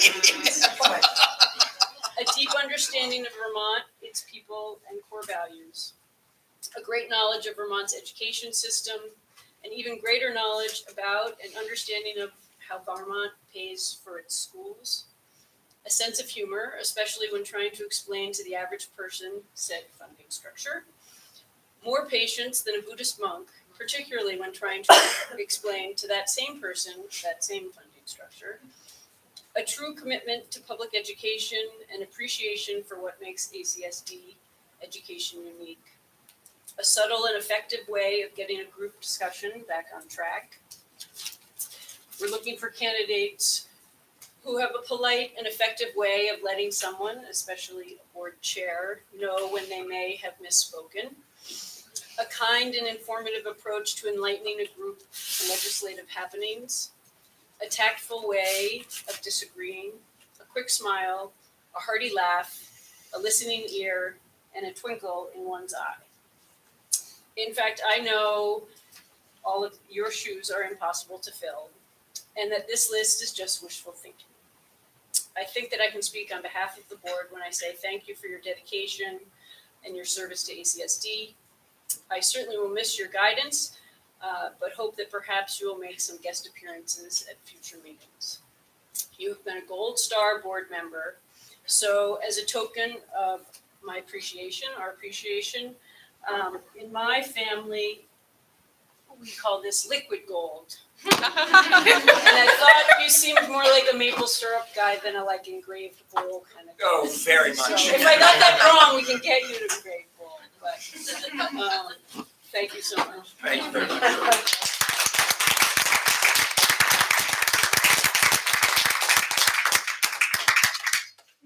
I'll carry it around for a while. But along with those same lines, Peter, we talked before the board meeting, and we would be really amiss if we did not retire your nameplate with you.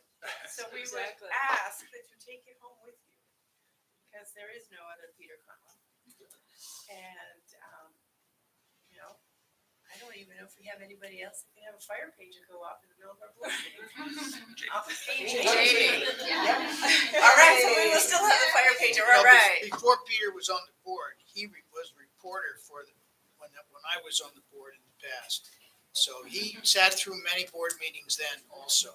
Yep. So I congratulate him on an extremely long career, and now he's gone on to even bigger and better.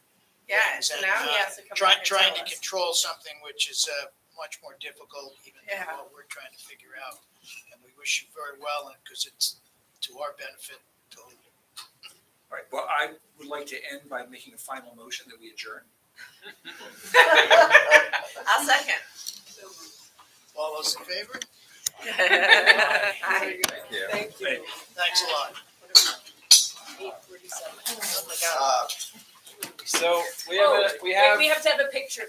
we also have, Oh, a picture. if you want to tell folks what we have. As it So says. Emily needs to take your picture, and then we have cake in the kitchen for all of you to